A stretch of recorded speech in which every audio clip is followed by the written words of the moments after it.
Everyone just gets a late ride or just public comment.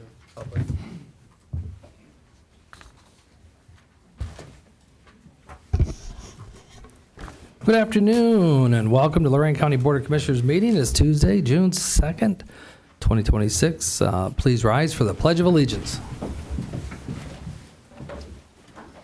I pledge allegiance to the flag of the United States of America and to the republic for which it stands, one nation under God, indivisible, with liberty and justice for all.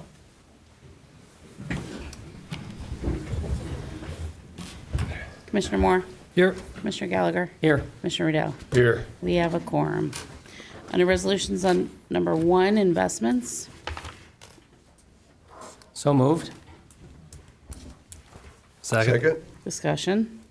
Commissioner Moore. I'm sorry, Commissioner Gallagher, Aye. Commissioner Moore, Aye. Commissioner Riddell. Aye. Number 2, appropriations. Move to approve. Second. Discussion. Yes. Casey, do you want to take that item number 4? There's always a lot of, folks following the TIF stuff. Can you explain what's happening there? Yeah, so that essentially we're appropriating money. It looks like there's some repayments back to Columbia and Strongsville for different expenses that were incurred by them. So these are repayments. These are appropriating funds in order to handle those repayments back to those different parties. The source of those is the TIF? That's correct. Yeah, TIF reference. That's correct. Anything further? Commissioner Moore, Aye. Commissioner Gallagher, Aye. Commissioner Riddell. Aye. Number 3, transfers. Move to approve.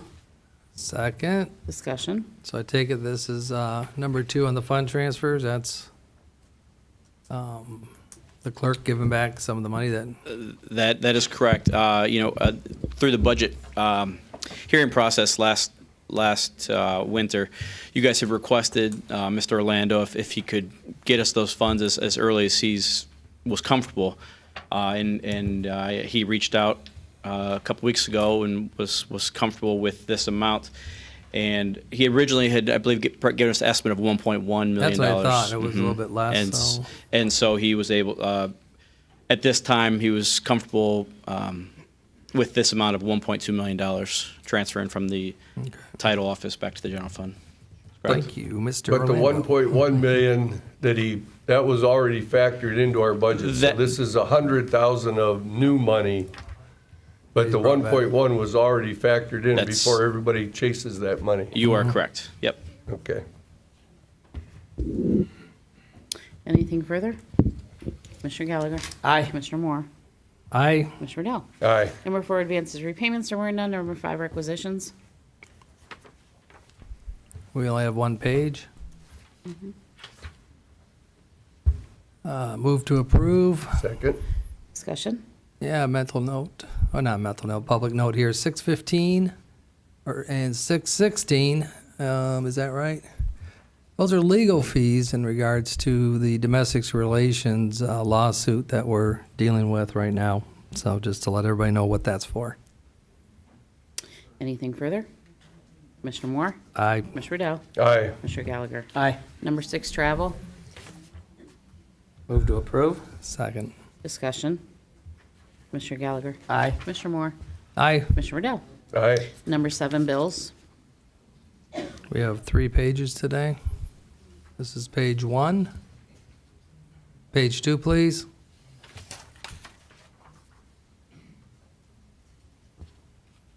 Page 3. Move to approve pages 1, 2, and 3. Second. Discussion. Commissioner Moore, Aye. Commissioner Gallagher. Aye. Commissioner Riddell. Aye. 8, county commissioners may recess in executive session to consider the appointment, employment, dismissal, discipline, promotion, demotion, or compensation of a public employee or official, along with any other matters as specifically identified by motion in accordance with ORC 121.22G 1 through 8. Unless expressly stated otherwise, during executive session, matters discussed in executive session are designated by the county commissioners as confidential. Because of the confidentiality of such matters is necessary for the proper conduct of government business Any disclosure outside of the executive session is prohibited by Ohio Revised Code 102.03B. While in executive session, the county commissioners may discuss and deliberate on the matters at issue, but no votes may be taken until open session resumes. Yep, and we'll be going into executive session to discuss all of that and union contracts. So, Okay. B, public public comment. comment on agenda items. Do you want to address that this is going to be under old business? That you're tabling it? Yeah, the table. Oh, the piggyback? Yeah, just so everybody knows before they speak. Well, either they can speak now and we'll discuss it.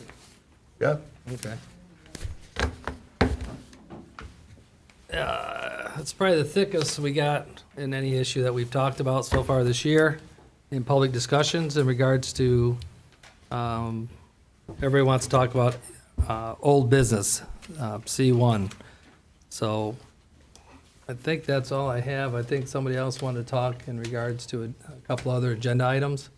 In regards to agenda item number 13, that is, there's a handful of township trustees here, and I've advised them that, well, at least not all of you, but just to let you know, when item 13 comes up, I'm going to allow you to speak in regards to that, if you are because we do have some elected officials here that want to address item number 13.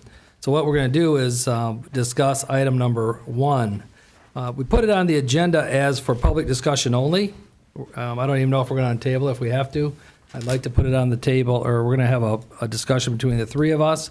But first, we would like to hear from everybody that has filled out the actual paperwork here. If you haven't filled it out, get to the deputy, and he'll try to get it up, because this will be, this will take some time. Try to keep it at 2 minutes if you can.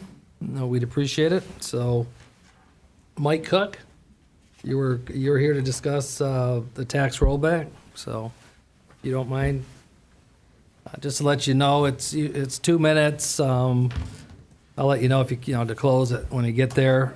You state your name and your address. Marty went to some meetings in which I guess by law we have to ask your name and address. So just to let you know, that's kind of, since you're kind of new. So, Yeah. but welcome. Thank you. So my name is Mike Cook. I live at 2711 Abbey Road in Sheffield Village. I am here representing Sheffield Lake City Schools. I appreciate you giving me a few minutes of your time today. I was here last meeting but didn't speak. Okay. In your position with the schools? Oh, I'm the superintendent. Okay. Very good. Just so everybody knows that. Try not to tell no. You got to own it, bud.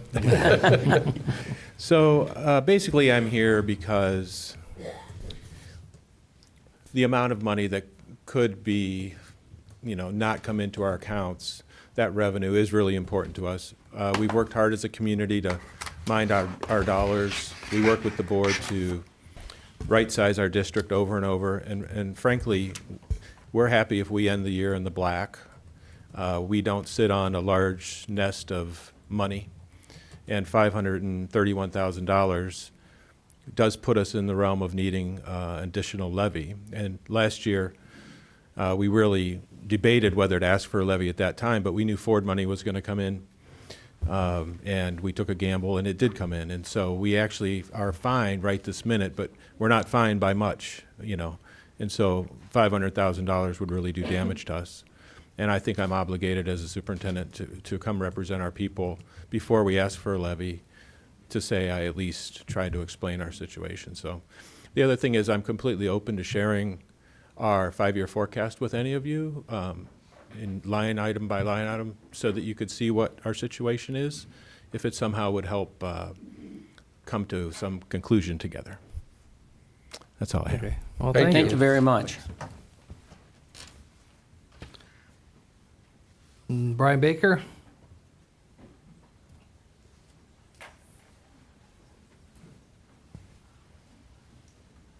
Oh, Brian, you were under public comment. Did you want? It's up to you. Is it Homestead? Yeah, okay. Sorry. I saw what your topic was, that's why. Brian Baker, 49822 Greystone Drive, Brownhelm Township. I guess I'm just looking for a clarification. And you'll see in there, Dave, it was a two-part, because the same day that you guys approved the last homestead, you also transferred $2 million out of the bond repayment account back into the general treasury. So when you guys are telling everybody you lost $2 million, is that a true statement, or did you guys move that money back over? I know you could have to reallocate it back, but these guys all took monetary losses, and I don't think the county did.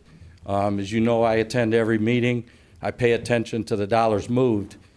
When your loss is $2 million, it wasn't $2 million because of you taking that money and allocating it back over. So with that, I just look for a clarification, and I think you should come clean on that to make sure if it wasn't, and I'm wrong, then correct me.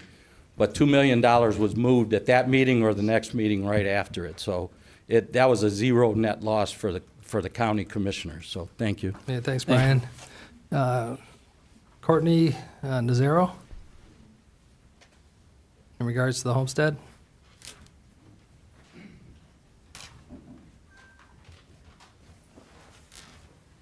Good afternoon. Hi, how are you? Good afternoon. My name is Courtney Nazario. I serve as president of Lorain City School Board of Education. I am here today to respectfully ask that you reconsider approval of the proposed Homestead Exemption Act expansion. While I understand the intent is to provide financial relief to approximately 26,000 Lorain County residents, the unintended consequence is that it places an even greater burden on our public schools and more than 40,000 students who it will be affected. Unlike adults, these children do not have the opportunity to vote or advocate for themselves, yet they will bear the impact of this decision. In Lorain City Schools, we have already been forced to make difficult cuts due to reduction in both state and federal funding. As resources continue to shrink, students are losing access to the very supports they need to succeed. These cuts mean fewer social workers to help students facing challenges outside the classroom, fewer guidance counselors to support their academic and emotional well-being, and fewer teachers, resulting in larger class sizes and less individualized attention. These are not extras, they are essential services that help students learn, grow, and thrive. Once educational opportunities are reduced, programs are eliminated, and experienced staff members are lost, those resources are often difficult and sometimes impossible to restore. At a time when school districts are already navigating uncertainty and reductions surrounding state and federal funding and rising cost across the board, adding another significant reduction in local revenue creates even greater instability. Responsible policymaking requires that we fully evaluate the cumulative impact of these financial decisions before implementing changes that could further challenge the schools to serve students effectively. Before moving forward, I urge you to ensure that a comprehensive fiscal impact analysis is completed and that school districts have a clear understanding of how this proposal will affect their ability to provide educational services. If the goal is to provide relief to homeowners, we should first identify a sustainable way to offset the resulting revenue losses so that students and communities are not asked to bear the costs. Our schools have reached a point where we cannot absorb additional funding losses without further harming the educational opportunities and support systems our students depend on every day. I urge you to reconsider the long-term impact on Lorain County's children and the communities they will one day lead before moving forward with this expansion. Thank you for your time and consideration. Thank you. Thank you. William Zimmerman?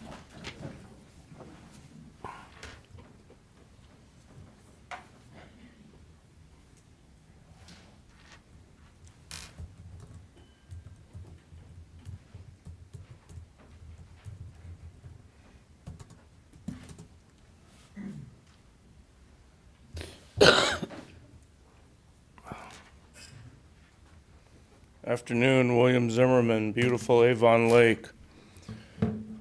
So I just want to ask, are you guys stupid?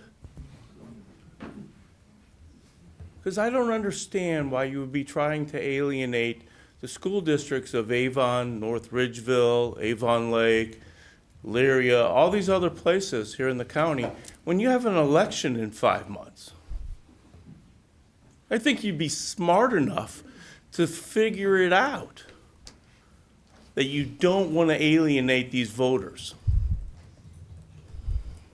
So I'm hearing rumors that you're trying to say that the school picked up the expenses on the pickleball courts that we now have with the new tennis courts. School put out $110,000. The city put up most of the money. And so from my standpoint, Avon Lake City Schools needs the money that they're getting from the taxpayers. Not the money you want to take away, because that would harm them again, just like it did last year. I really thought you were smarter than this. I'm shocked. I gave you too much credit. Thank you. Zach Weegley?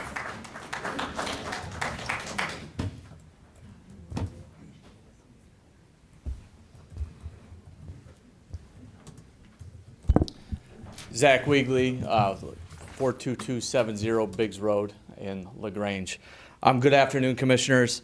Thank you for the opportunity to speak today. My name is Zach Weegley, and I proudly serve as the Superintendent of Keystone Local Schools. However, I'm also here today as a county resident and a resident in our school district in Keystone. And most importantly, as the parent of 4 students whose futures will be shaped by the decisions we make today and that I make every single day for the district. I understand the intent behind the proposed homestead and property tax exemptions. I know that families, seniors, homeowners, we're all facing real financial pressures. For crying out loud, I have to go and feed a family of 6 each week. And yet every other day is a challenge to do that. And we live very comfortably. I can't imagine our other families and what they're dealing with. So I understand the decision today and why we're here. I know these aren't easy decisions. I appreciate that responsibility that you carry as elected leaders, and I also share that as long as with my colleagues that are here representing our districts.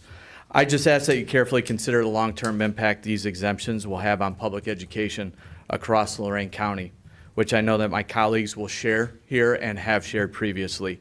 For the past several years, our district in Keystone, we've worked hard to be responsible with our taxpayers' dollars. We have intentionally reduced staffing through attrition, often choosing not to replace, and almost every year, if there's a retirement or someone leaves, we're not replacing that individual and continue to reduce there. They haven't been easy. They have resulted in fewer course offerings at our high school, larger class sizes, increased workloads for our staff, and have really limited our ability to expand programs that would provide students with additional opportunities to build and develop the necessary skills to become future ready and workforce ready. We made these difficult decisions and choices because we made a promise to our community. When voters supported our levy in 2015, which I was not in the district, but I've heard the story, we committed to managing those resources responsibly. I have other treasurers that are and superintendents that are here in the audience that were part of that process, and we tried to continue that when I took over a couple years ago. And we wanted to not return for additional operating funds for 10 years. Through careful planning and sacrifice, we have worked to extend that promise even further. We're beyond year 10, and we're looking to extend it to year 15 because we know the substantial burden this will place on our community. Yet every time there's a new reduction in local revenue, not just here at the county, from the state, federal, all across, that goal becomes more and more difficult.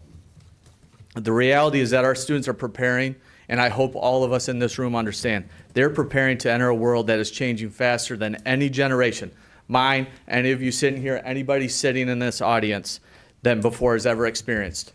That pace, what employment looks like, what employers are demanding, the technology that's transforming industries, the careers that aren't even made yet, our students are facing real challenges. Schools must evolve. We've been taking those steps in Keystone. We have developed all those necessary steps and avenues despite these challenges. We have aggressively pursued grants and partnerships. For example, we will have our entire teaching staff certified through the state of Ohio in AI education. Our entire staff. That's over $200,000 in grant funds that we've sought because we don't have the funds to evolve as a district.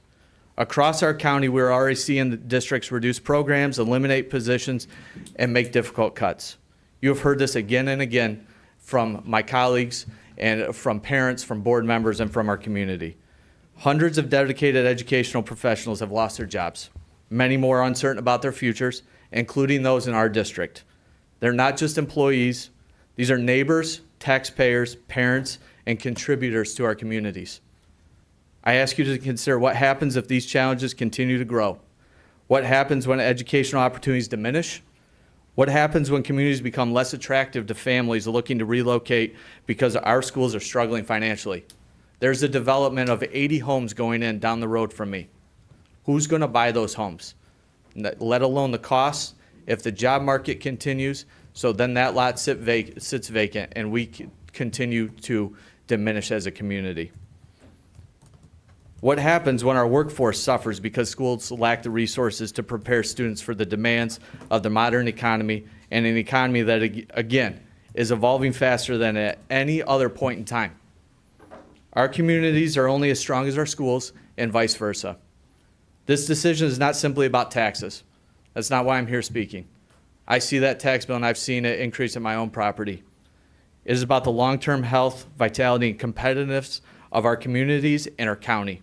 Strong schools create strong communities. Strong communities attract families, businesses, and investment. When schools weaken, the effects extend far beyond the classroom.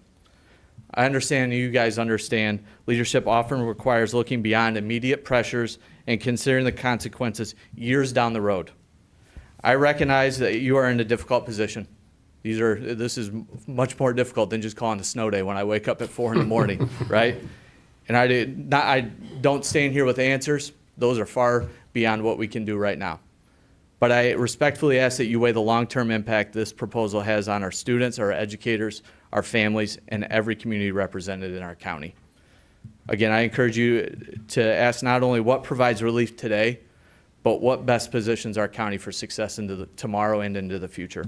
Thank you. Hey, thanks, sir. Thank you. Thanks for coming in. Rob Shamir?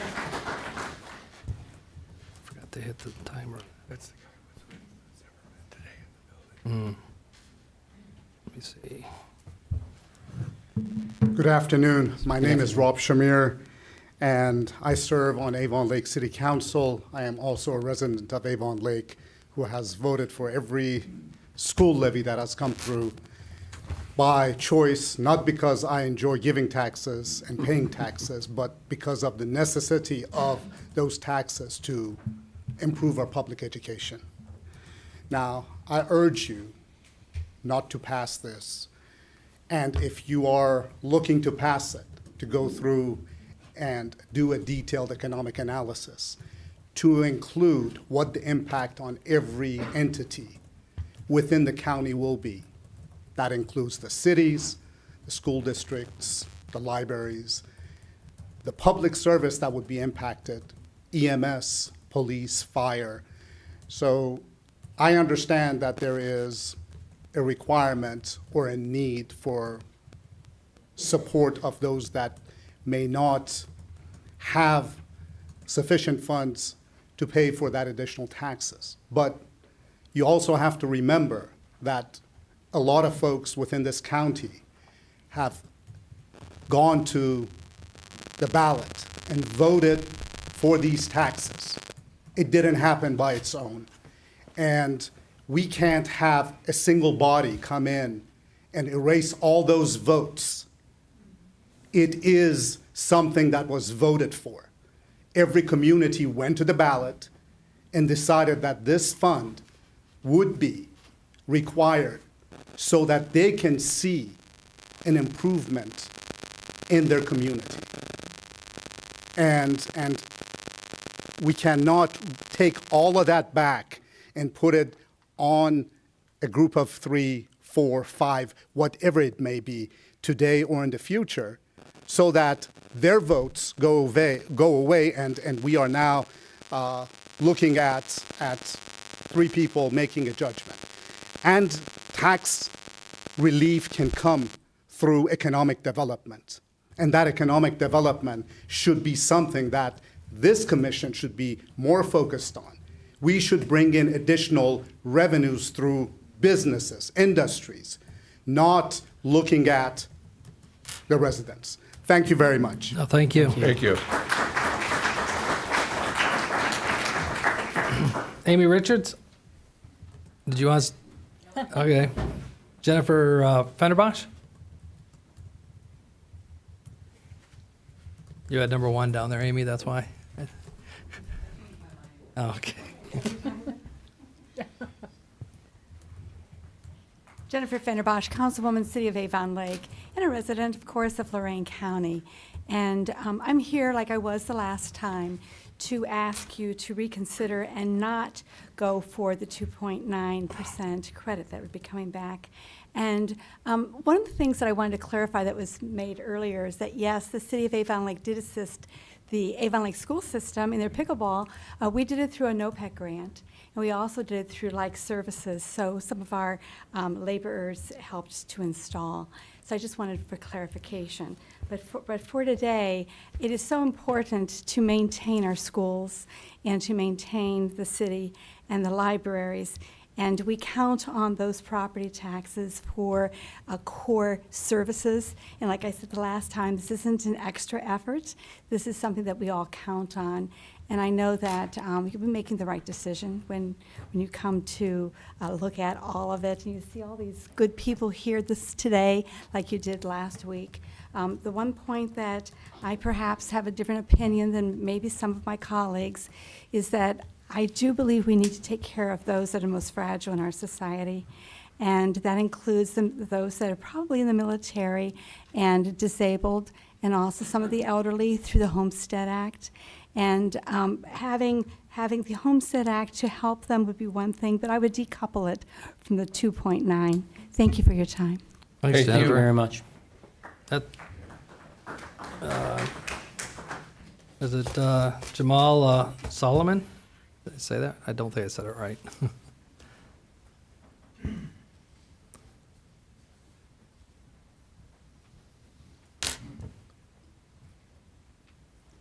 Good afternoon. Good afternoon. My name is Jamal Suleiman. I live in North Ridgeville, Ohio.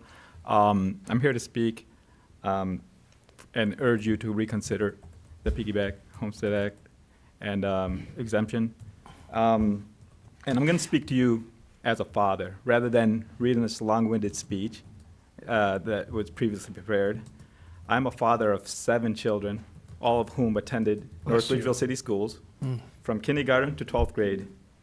That journey began in 2004 when my oldest attended kindergarten and just ended with my last graduating last month for North Ridgeville City Schools. So along that 22-year journey, I've seen the school district grow in both academics, grow in population, grow in program offerings. It didn't come or happen in a vacuum. A lot of work was put into it by previous administrations, by the current administration. A lot of work went into campaigning for levies, some of which I took part in or participated in. Great things happen when money is invested wisely in the public school districts and the public school system. I myself am an educator. I have 24 years of experience working for the Cleveland Metropolitan School District. I firsthand seen what can happen to a school district when the funding sources diminish. We are currently laying off 400 employees at the Cleveland Metropolitan School District and closing 29 schools. Though it came about from different funding reasons, including drop in enrollment and a loss of tax base, real estate property tax base, bad things can happen when those funded sources diminish. And the outcomes, those most impacted are our children, including children such as mine who attend such school districts where the funding streams disappear overnight based on decisions that are made here in rooms like this. So I urge you to reconsider, coming from a reality, from the perspective of a father. I'm here to speak on behalf of not only my children, who have now graduated, and many of whom, because of great school districts like North Ridgeville City Schools and others in Lorain County, are attending and have now graduated from Ohio State University. My children are examples of what children can become when they go to fine school districts, such as those in Lorain County. But those realities don't happen without the appropriate funding streams. It does not have to come at the cost of other vulnerable populations, such as the elderly and the disabled. So from my heart, I'm talking to you from my heart, not from whatever the phone produced and asked me to write a speech for me. I'm telling you that children are probably, arguably, the most vulnerable population, and without adults, the adults in this room who are speaking and advocating for them, this change that's coming about will impact them most, and not and in a negative way. Okay. And my apologies for taking more No, than 2 minutes. okay. Thanks. Well, Thank you for not using AI. Yeah. Your words were much more better. David Pritt? David?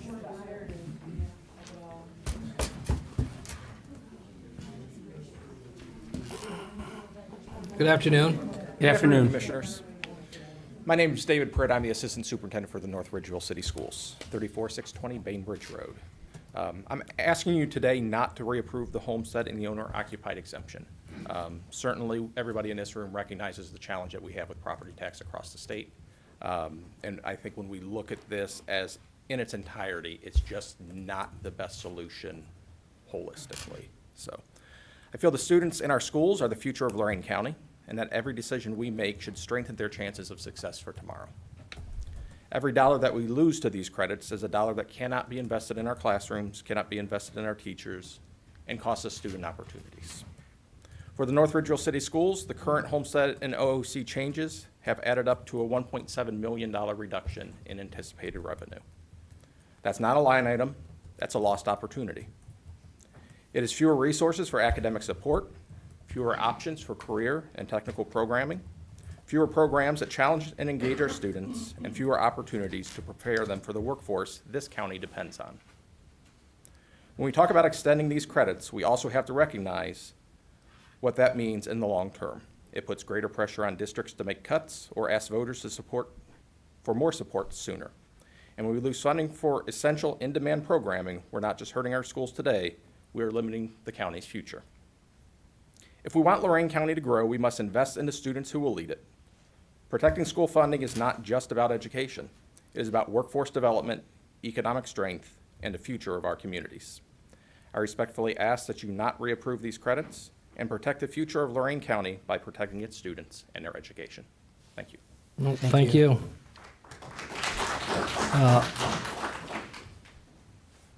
Paul Hieronymus? Did I say it right?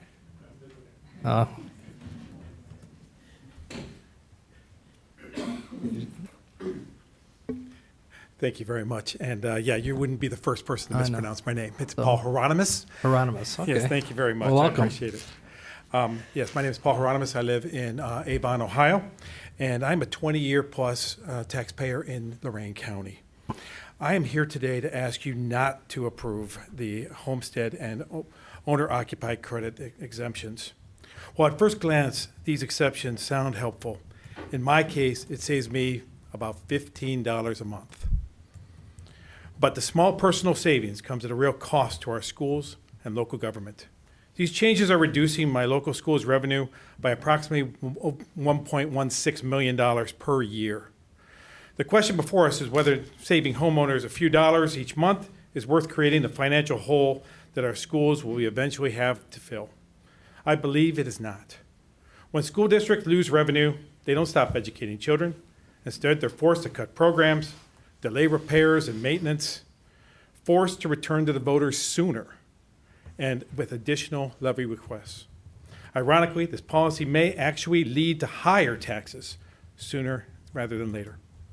It is also important to understand that since 2013, new school district levies are not eligible for the homestead exception or the owner-occupied credit rollback.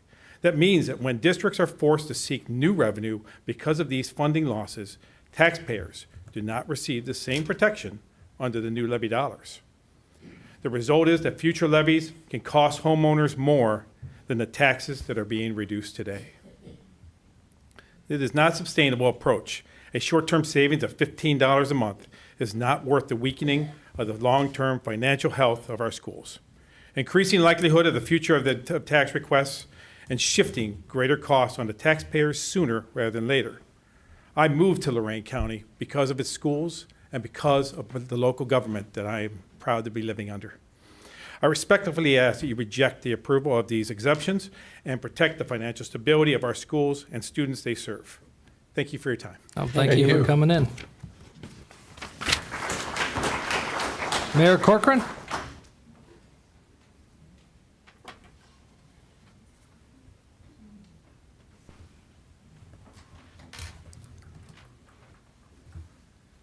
Good afternoon. Afternoon. Oh. I'm sorry, you had other agendas on here too you want to talk about, or is this it? This is it. Oh, okay, because you had numbers, you had different numbers on here. This is enough for right now. Okay.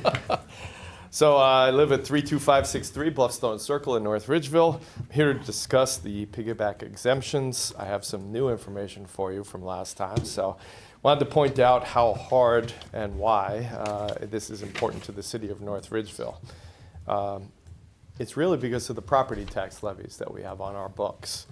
And unfortunately, the previous decision that has been made negatively impacted our police and fire departments, and we are imploring you not to make that same decision again. Since 1975, North Ridgeville residents have passed a fire levy to provide for the hiring of firefighters. That levy has been in existence for over 50 years, and most recently in 2025, the vote was 66-34. More than a simple majority, not even close. Since 1976, the residents passed a police levy for providing the hiring of police officers. That levy has been around for 50 years, and in 2025 was passed 63-37. In 1990, the residents passed the street levy for the maintenance of our city streets. That levy has been continuously renewed, and 2025 was passed 68-32. Since 1999, the residents passed a paramedic levy for the hiring of EMS paramedics. That levy has been continuously renewed, and an additional levy was passed in 2019 to allow us to have 3 ambulance crews to serve our city. That was most recently renewed in 2024 by a 71-29 margin. Point those out because they're not close. They're not 52-48. It's not 50-50. These services are something that the residents want and have asked to have their tax money go for paying for these services. They would rather vote for these levies rather than raising our 1% income tax. They value the transparency that our levies bring to our city finances. They have continuously renewed these levies because they value the services that are provided by them. Their right to vote right now is under attack by legislators in Columbus and right here in Lorain County. While the legislators in Columbus granted you the power to override their votes, they left it as a choice that you're not required to make. Our residents want our city to have those dollars and voted in overwhelming numbers to provide it to us. Your decision takes their right to vote away and their vote on where their money should go. It's not a normal financial decision that you make on a daily basis. This is overriding their vote and their direction for the city of North Ridgeville. I haven't yet mentioned in either of these speeches about the loss of funds for our voted bond issues for the fire station and police station. These are special situations, and I haven't heard any discussion of how those bond issue losses are being addressed. Those are fixed sum bond issues which were backed by financial obligations, and the previous decision caused a shortfall. And I'm interested to know what the plan is to replace those funds, which are legally obligated. There are 88 counties in Ohio. 9 adopted the expanded homestead exemption. 4 adopted the expanded owner-occupied credit. We are pretty unique in this state. The losses that the cities, schools, libraries, and county are facing are causing financial harm to our 300,000 Lorain County residents. We ask you to find a different way, because this is hurting everyone. Thank you. Thanks, Mayor. Thank you. Michael Reeser?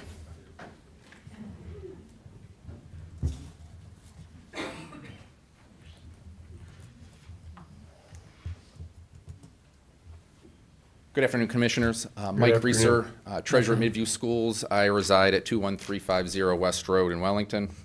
I'm here on behalf of Midview Local Schools, but I want to begin by acknowledging that we understand and appreciate the desire to provide property tax relief to Lorain County residents.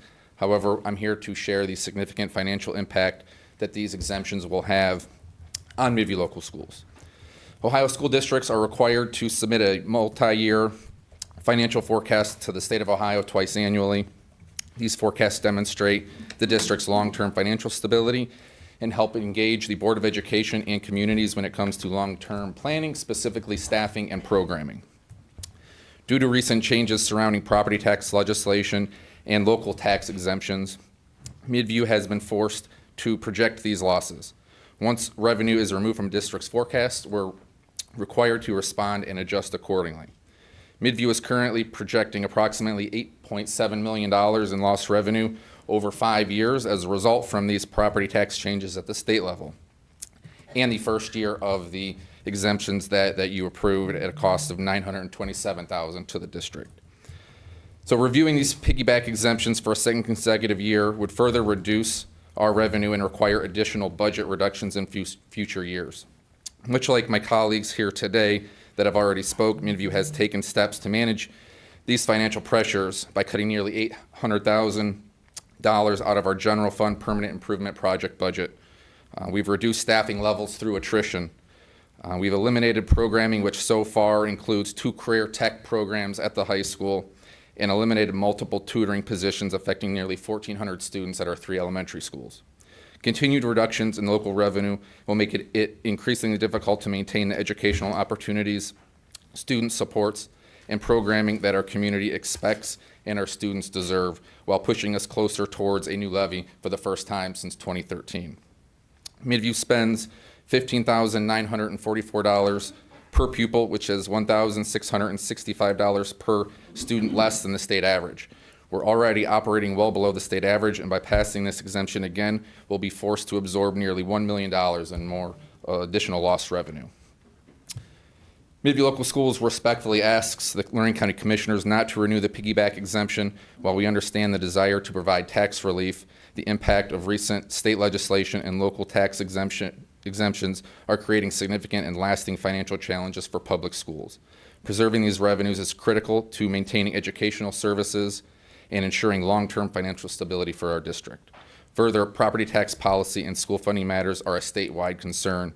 We believe these decisions should be made through the state's legislative process rather than annual county-level actions that create uncertainty for local school districts and taxpayers they serve. Respectfully, thank you for your time. Well, thank you for coming in. Adam Hines?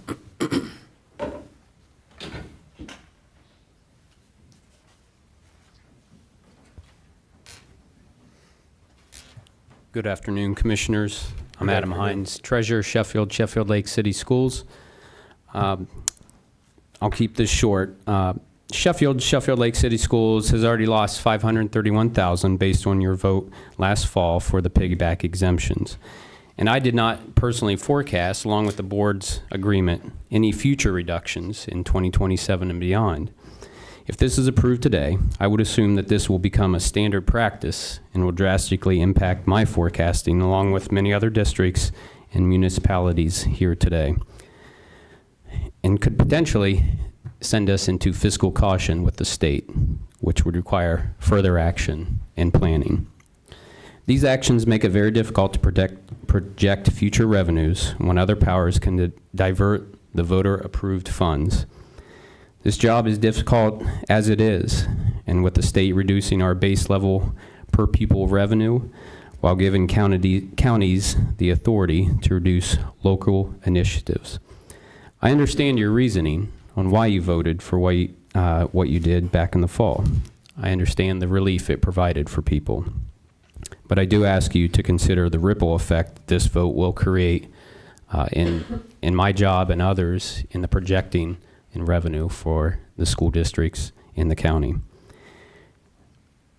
At the state level, we have House Bill 186 and 129, which drastically impacted future revenue at the school district level, and we don't know the full impact yet. The Department of Taxation hasn't fully released those numbers from all of the counties. That was due on April 20th. We have yet to see those numbers. So districts are attempting to adjust with estimates and facing future budget deficits while maintaining current educational requirements from state and federal authorities and providing opportunities for our students. Currently at the state level, House Bill 504 is set for a vote tomorrow in the House Ways and Means Committee that would authorize county commissioners a temporary reduction mechanism when aggregate property values increase by 15% or more. This potential handcuff could further reduce projected revenues for schools and local municipalities and force us to go out to voters even sooner than later. I thank you for your time and attention and ask you to reconsider the piggyback exemption. Thank you. Thank you. Thank you for coming in. Franco Gallo?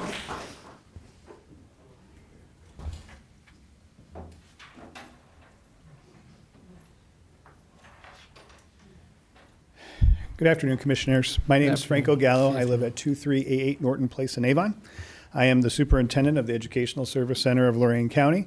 I'm also an Avon resident, parent of 5 children, educated in our public schools, and a proud graduate of Elyria High School. I was raised in a single-parent household and became the first college graduate in my family. The opportunities provided me by the Elyria City Schools and Lorain County Community College changed the trajectory of my life. I wouldn't be sitting here next to you if it wasn't for the public schools that I've attended.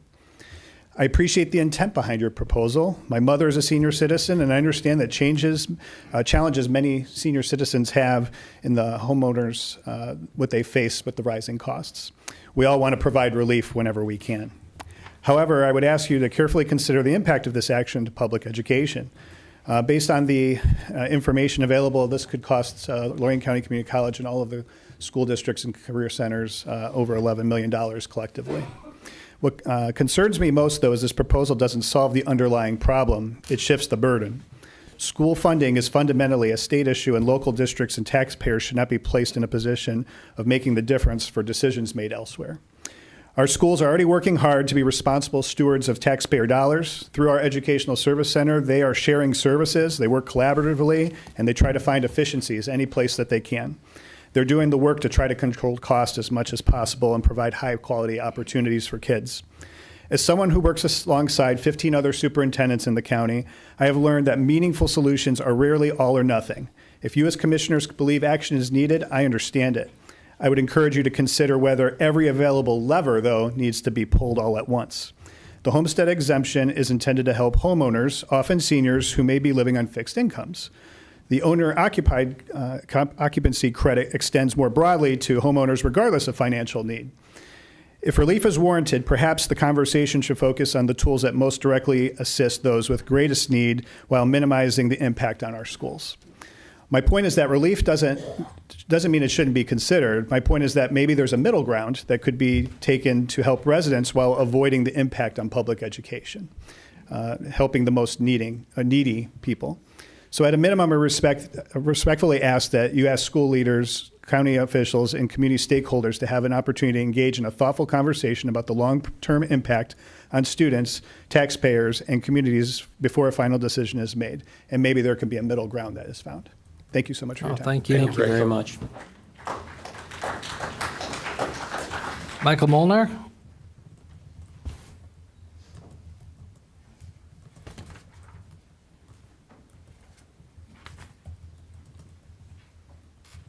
Afternoon.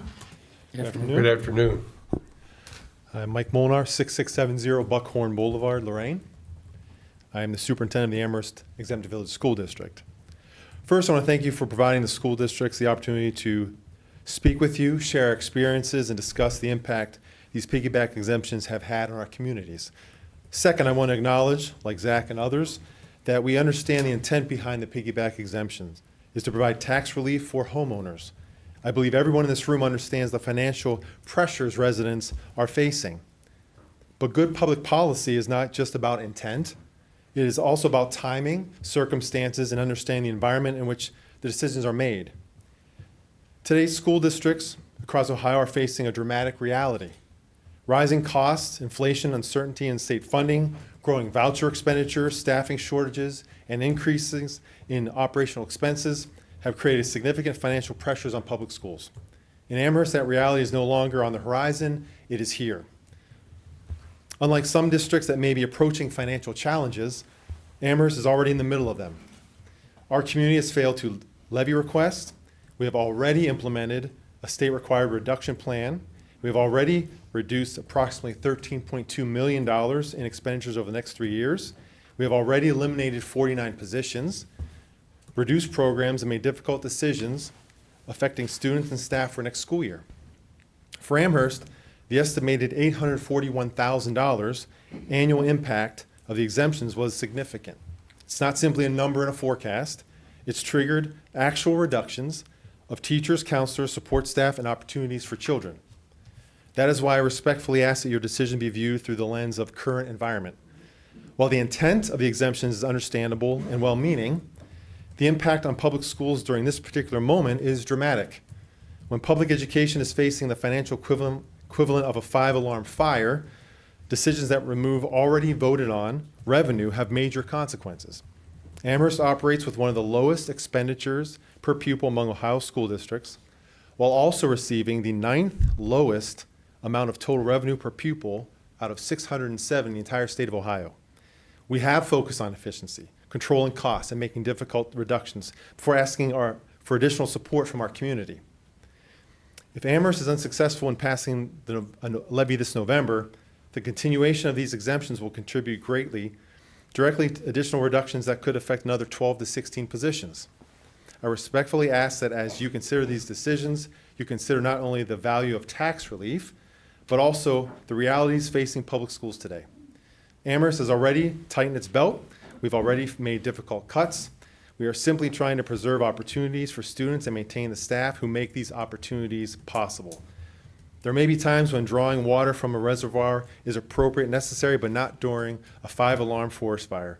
And when public education is facing the financial equivalent of a 5-alarm fire, every dollar matters. Amherst is not asking for special treatment. We're simply asking that the water remain available while we fight this fire. Thank you for your time and your consideration. Thank you, sir. Richard Ackerman?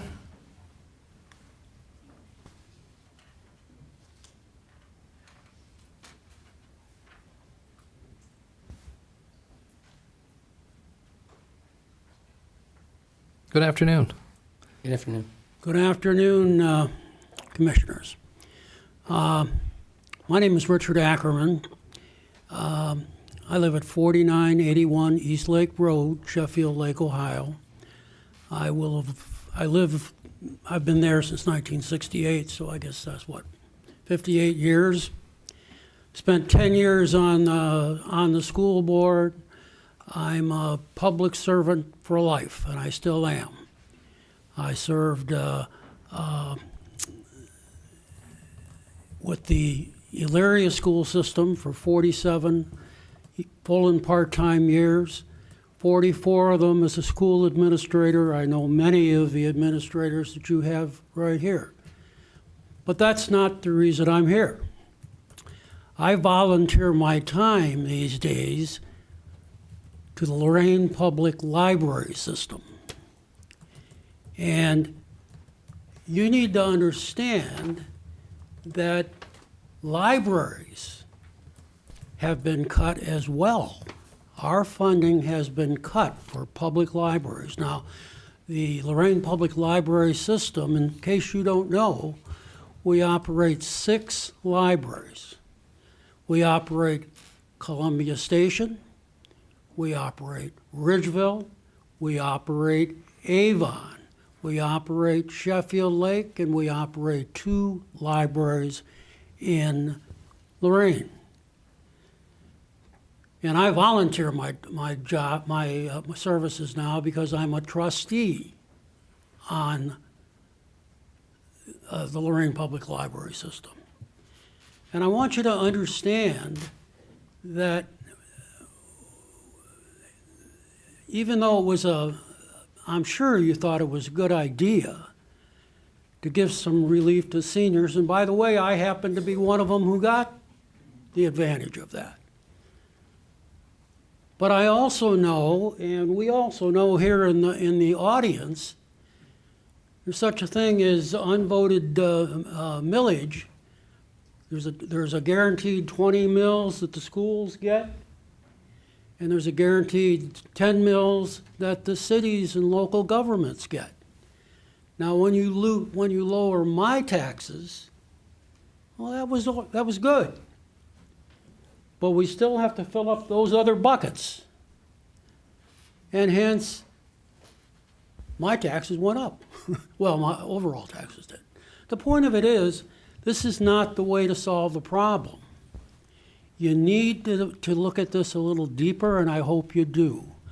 I hope you'll retable Resolution 26-295 today, and I hope you'll get some more data on exactly what it's costing. Now, compared to the millions of dollars that the school systems in Lorain County have already talked about, we've lost a small amount. It's only $120,000 in the public library system that I just talked to you about. But you need to understand the actions that you took affected many, many, many people that I don't think you understood. So please reconsider the decision that you made, and I would like to see you get some real data on everyone that was actually harmed by this homestead exemption and the other part of that resolution. So, and by the way, because I'm a public servant and have been all my life, I want to thank you for what you're doing. I also sat on the school board for 10 years in Sheffield Lake. So I know what's going on. These things are hard things to do. But take into consideration the big picture. Don't look at the small picture. Don't just put a Band-Aid on things. Look at the big picture, and I think you'll come to the right decision. Thank you for your service. Okay. Thank you, Mr. Ackerman. Kelly McCarthy?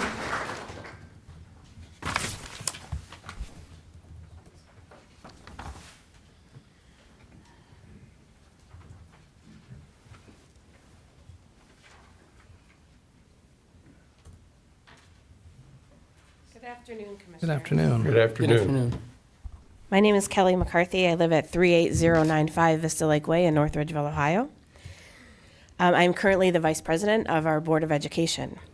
When I spoke at the meeting on May 22nd, I recounted my first vote as a Board of Education member way back in May of 2011. If you recall, our school district was facing devastating budget cuts, and we were voting on a reduction in force of our teaching staff and cutting programs. I also shared at that time how our district worked over the years to become a strong community partner with a stable financial outlook. What I failed to mention was why we were facing such drastic budget cuts. Before voters approved an operating levy in 2012, the residents of North Ridgeville had not passed new operating funds for our school district for a span of 19 years. Levy campaigns are not inexpensive. They require tremendous resources, both in the number of people needed to educate and engage voters and in the financial resources necessary to support the campaign. Even then, we know success is not guaranteed. We know this all too well in North Ridgeville. I know many communities throughout Lorain County understand exactly what I'm describing because they have faced similar challenges. So we're at the point of, why does this matter? It matters because you have the power to undo much of what our communities have worked so hard to achieve. School districts went to their voters, made their case, and earned support for operating levies. In some cases, it took multiple attempts, or as in North Ridgeville's case, nearly 2 decades. But the voters ultimately approved those investments in their schools. Taking away already approved millage from our communities and the school districts costs far more than the dollar amount being removed. It undermines the trust between voters and their local governments. It diminishes the value of the difficult decisions communities made to support their schools, and it forces districts to revisit financial uncertainty that many worked for years to overcome. At a time when school districts are already facing increasing costs, staffing challenges, and growing student needs, the answer is not to provide fewer resources. Lorain County school districts do not need additional obstacles placed in their path. They need stability, predictability, and the ability to maintain the educational opportunities and support services their students deserve. Reducing locally approved revenue only makes those challenges more difficult to overcome and increases the likelihood that districts will be forced to make cuts that directly impact students. Our residents have already made their voices heard at the ballot box. They chose to invest in their local schools and in the future of their children. And I respectfully ask that you honor those decisions and carefully consider the long-term consequences of any action that would reduce locally approved resources for our district, that our districts rely on to serve students, families, and our community. I maintain that there must be a better solution to high cost of property tax. And I encourage you to work with our state legislators in Columbus to develop meaningful tax relief that does not come at the expense of public education. Taxpayers do deserve relief, but our students should not bear the cost of achieving it. Okay, I thank you. Thank you. Thank you. Jill Phillips.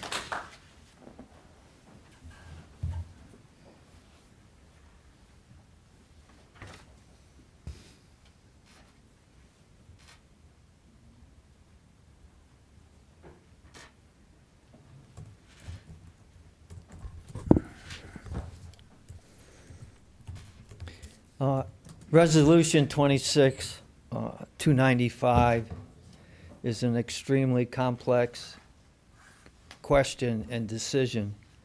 It affects many people, many entities, and it's really a cost-benefit situation. On the negative side, you have schools who are going to be most negatively affected. You have this JVS, you have libraries, you have the cities, the townships, you have bond levies, you have levies for fire, police, EMS. So all those entities are going to lose revenue. So that's the cost. And then you got to weigh that on the benefit side. All right? The homestead exemption benefits people who are over 65, veterans, people who are disabled, military, surviving spouse of those people. And it also affects the general population. And within that general population, you have, different income segments. You got low income, middle income, and high income. So they get the benefit. And, when you look at it, you weigh the negative against the positive, the people who are under the homestead exemption are the least able to afford property taxes. They have been suffered significantly with the increase from the revaluation that just occurred. And they are in dire need of help. So you should bifurcate this resolution into two sections at least and provide the relief to the people under the homestead exemption. I've heard a number of numbers thrown out here by the school districts and entities, but it's a total number, okay? It's not how much they're losing for the homestead exemption and how much they're losing for the owner's credit. I would imagine it's substantially a large amount for the owner's credit. I mean, people who live on Lake Road and Avon Lake, they have $1 million, $2 million houses. I mean, they got the ability to pay, the property taxes, and income taxes is based on ability to pay, but property taxes isn't. It's a regressive tax to the extent that it burdens the lower income people. And those are the people, if you're looking at the cost benefit, those are the ones that need the benefit, all right? In the school district, obviously, they can't lose money either. Now, I think Commissioner Moore gave me a handout of what was done last year, and the county lost 800, 900,000, almost $1 million to the various levies that are on the county thing. So the county also lost money too. In the city of Avon Lake, at the meeting last night, they said they lost 250,000. Now, how much that was a homestead exemption? So that's a complex decision. Also, I hear that, I think you mentioned that down in Columbus, they're considering possibly adjusting the owner's credit. And if they're doing that, maybe you should just let them do it and that. Plus, you have discretion on the owner's credit. You can go up to another 2.5%. Okay? It says may in the statute, that you may increase the additional to 2.5%. Doesn't say how, doesn't say any limitation. I mean, it's my legal opinion that you could increase the owner's credit just solely for those who are on the homestead exemption. Okay. So, I thank you. appreciate it. Thanks. Thank you. Sandra Jensen? I respectfully decline. Okay, thank you. Anything else? I think that's all I have here. Did I miss anybody? Okay. When we sent out the agenda, I put it in there under old business, which means it was for public discussion only. I did that on purpose so that we could have a debate or at least discuss it, see where we stand as commissioners. I'm glad I got to hear some things today, that some of the things we're thinking about. I don't know if I have support, is maybe splitting this up into two different resolutions. Who wants to touch on that? We had some meetings with some state reps in regards to the owner-occupied credit, in which Mr. Phillips mentioned. They've already done that. They've already put in, do you remember the numbers? I mean, I think it's 5.5% for 27. yeah, so it's already in place. And also, and then it goes up to as high as 10%, I believe, 2 or 3 years? Yes. You know, so the owner-occupied credit is going up through the state of Ohio. So that's coming. And remember, this was a opportunity to be a temporary fix to the large adjustment on the property taxes. Correct. And that's then why the state got involved and they started to get off their make butts. changes instead of putting the burden on the taxpayer. It took them 25 years to do it. Let's see. So basically, what I'm leaning towards, with permission from you guys and maybe Lee, I'll wake her up here. I've been typing notes the I know. What we're thinking about is maybe splitting this resolution up for Friday. Splitting it up for Yeah, and have a vote for the Someday in the owner-occupied credits, and then have it for the homestead, have two separate resolutions. I would suggest that you withdraw the motion that you have. If there's We haven't made a motion yet. All we're doing is having Yeah, a we discussion. did a couple, the last meeting, we had a Oh, yeah, motion last to meeting, approve. yeah. Discussion, yeah. And we Okay. tabled it. so. Yeah. Okay, so let's, okay. so we- the question is whether or not to do two resolutions, Yeah, right? we'll separate the homestead and the owner-occupied into two separate resolutions. Okay. Is that, you have it ready by Friday? Yeah. Sure. Okay. Okay. Absolutely. I mean, that's one discussion that, I think a few of you have mentioned. A lot of things that were said today is there's a lot of things already in motion. Economic development. When the county turned down the 0.25% sales tax for the sheriff, that left us at 6.5%, and it left us at pretty much as flat line as we can get to avoid the cuts that we are doing, and we plan on doing again this year. With that being said, the only way to grow that revenue stream for the county is to increase the job market, which is what the Westerly Sewer Project is all about. It's about jobs and houses. That's what the Westerly Project is all about. It's been about that for 5 years, and we are working on that diligently, and it will happen, and we should break ground next year. But it doesn't help us today. Does it help us next year? Probably will help us come 2030. That doesn't help us with what we have to do today. The thing I hear, is the word loss. When we did this, and I said this at the last meeting when I passed out those documents, we're not taking away people's rights to vote. All we did was adjust the increase that was put on us from the recent evaluations of about 31% average. I heard from way too many people that was way more than 31%. People were screaming and hollering. For example, the school systems received, without a vote, a $47 million increase. All we did was adjust it by 10.9. Unfortunately, systems like Lorain got hit the hardest. I'm glad, North Ridgeville. North Ridgeville City got hit pretty hard. They had a gain of only 278. Avon Lake City, since that was mentioned, they had an adjustment of 248, and they had a gain of 1.3.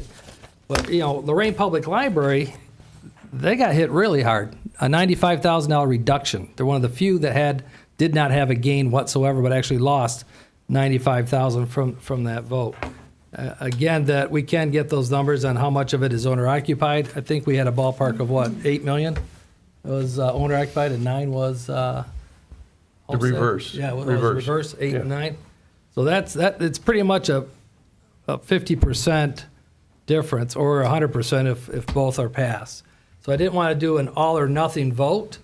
I felt that, and a lot of you mentioned it today, that maybe we should break this up into maybe it's those that make less than $41,000 a year, our seniors, and maybe give them the relief. Owner occupied, they're going to get the relief next year or this year, I believe, the way they passed that tax. So that's already going to go to 4.7, I think, or 4.5. Right now, the owner occupied credit is It's going to 5.5. When we doubled it, it went from 2.5 to 5. Right. The state is now 5.5 by itself. Right. So if you don't do the 2.5, it's still going to be 5%, which means you're still going to feel the effects. If we vote to support the 2.5, it won't be 5, it'll be 7.5. So that's what's going on with the state. When I was looking at this and working on this, I spoke in Columbus in front of about 150 commissioners, told them the story of tough love. If you're really upset about these cuts, what are you going to do about the property tax initiatives that are on there? They did it. They were smart when they did that. They didn't put an end date, which means they're going to continue. I don't think they're going to make it this year, but based on what I'm seeing, I kind of follow all their sites to see what's going on and their numbers. I believe it will be on the ballot in November of 27. That leaves you to 28 to figure it out. I don't see the state figuring it out, but anyway, that's what's going to happen. And that means 28 is going to be even a tough year for schools and everyone who was affected by the little amount that we are doing. So just to let you know, that's kind of some of the things that we've been dealing with. We have all the numbers. I didn't look at it as a loss. I looked at it as a reduction of the unvoted on increase that was given to this community in 2023 and 2024. The state of Ohio gave us an opportunity to give relief to our seniors who needed it most, our veterans and disabled.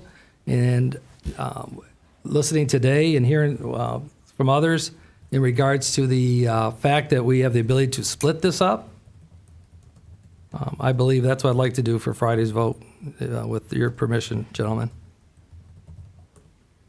So do we do that now, or can we do that now instead of in the future? All right, well, here's my, I'll make sure I have my microphone on. At Procedure. this point, you have a resolution and a Well, motion to approve that resolution, correct? There is no motion to No. approve that resolution? No, All we did was table it. we tabled Okay. it. All right, then just take it off the agenda, and then 2 new resolutions can be introduced on Friday, and you can vote on them both, right? Is that okay with you guys? Yeah. Well, should we check with Teresa? I mean, she's the That one. is correct. Left ear, right ear. They both agree, wonderful. I'm just If we looking at don't, we'll some. have a fist fight. May I? Yeah, go ahead. This is, Yes, this is a topic we have not necessarily had an agreement on since last year. And I remind everybody that has been here for the last meeting, the world was different in '25 than it is today, for all the reasons that Commissioner Moore mentioned. The state was contemplating a handful of changes to the taxation rules concerning the property tax, but nobody knew what was going to come out of the legislature and pass the governor's signature. Today, we know that. There were 4 bills that were passed. Those are, at this point, permanent changes. They address some of the same issues. For those that care, the commissioners were not particularly happy of being put in this fray. This is outside the job that we think we were commissioned to do. We think funding the schools is a local state issue, not necessarily a county issue. We don't have a county school system, we have 17 local school systems. As well as the state, they control the rules that everybody plays under. And so I appreciate everybody that spoke, and I thank you for the comments about the difficult position that leadership gets into, because I feel we're there because we were given an authority that we neither asked for or welcomed. But we're doing the job. When the cards are dealt, we play the hand we're dealt. And I thank all who spoke honestly and kept to the facts and to the benefits, instead of name calling and putting out opinions as if they were fact when in fact they're not, they're false. So one of the things that, if I had to sum up this issue in 3 things, and I don't know that we'll resolve it even on Friday, but we obviously, this is a work in process, and we do have a deadline for the end of June to do anything that, if we're going to do it. But there's an inequity in the effects. Mayor Corcoran shared them today, and he had shared them, earlier in the process. A community like North Ridgeville has financed what most people finance through income tax. They have financed it through real estate tax. So therefore, the impact to North Ridgeville is going to be hugely different than the communities who fund those services through income tax. That's not a decision for us. It's a reality we have to deal with, that the communities are funded differently. And this involves only the property tax. It doesn't involve income tax. And there's no right or wrong. Ridgeville didn't do right or wrong. They did what they felt was right for them. And another community may do what they feel is right for them. And yes, lost in all of this conversation was the effect on the libraries and the EMS and the MARS board, the MRDD board, Children's Services, all those entities also get a piece. But as can be shown by the crowd here in the last 2 days, education in the public schools is at the forefront. It represents 65% of the property taxes collected in the county. So you folks have the biggest dog in the hunt, and you also have the biggest bullseye on your back when it comes to people that are upset about their level of taxation. So, and the school systems are different. Every school system has a different operating budget. They've taken different strides to produce the product they want to provide for their residents. And the changes that we were making are global, and they sometimes actually punish those that are running leaner and meaner more than the ones that aren't. And we're not saying that anybody's, fat or whatever, but contrary to what was said here tonight, I used to live in Avon Lake. I attended a school board meeting, but I've not had an opinion on pickleball courts. It's not my place. But we did talk that night at the school board meeting that the effects at the state were going to be much more significant than the impact of what we commissioners do. And so we gave immediately, the Band-Aid approach is correct. There was a lot of pain last year, and we did what we thought was the right thing to do. We didn't take it ill-advised, and we weren't stupid in doing it. We weighed the consequences, we measured the impact, and we gave some relief to those we thought could shoulder the relief to benefit those that could not shoulder the extra costs, the seniors, the disabled, the veterans living on less than $40,000 a year, trying to stay in their homes. That decision will be different this year than last year. I would close by saying that the schools, they need to take a look at what's going on, because the common denominator in the angst of the 45% who vote against schools, and yes, the public safety levies tend to pass by 80-20, 70-30, a much better margin. But most of the people that make up the no property tax, abolish them all, is the 45% voters. And if they get 11% of the population to agree with them on something else, we have a problem. So I would encourage the school systems to think about the fact that you have the biggest dog in the hunt, you have the biggest target, and this whole issue of property taxes has been focused on education for whatever reason. And the fact that 19 of 23 school board levies failed in northeastern Ohio in the May primary. And I think that there's work there for all of us, but not the county commissioners. So we will take this matter to heart. I personally don't make these decisions by counting noses on who's going to vote and who's not going to vote. Yes, I'm in an election campaign. Has absolutely nothing to do with what the commissioners are going to do. That's how we got into this mess, is office holders voting to get reelected instead of voting to do the right thing. So, thank you, Mr. President. No, that's fine. And the definition of the right thing depends on who you're talking to. What do you want to do? What? Oh, you got something? Yeah. I'm sorry. One of the things is, as a commissioner, I came into this office to look out for taxpayer money all the way around. I'll start out by saying I've never voted no on a school levy in my history of voting. So I've always supported the school systems. And looking at a huge increase in property tax, between 20 and 30% was a huge lump of increase in money to the different agencies, whether it be schools, libraries, although there are some exceptions to the rule. And they got it. It was too much, too quick.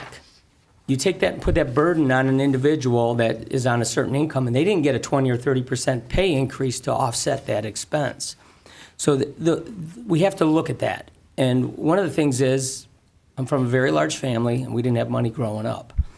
And there's 22,000 people that are in a category that they don't have a lot of money in this county, and we have to look at that too. There's a balance.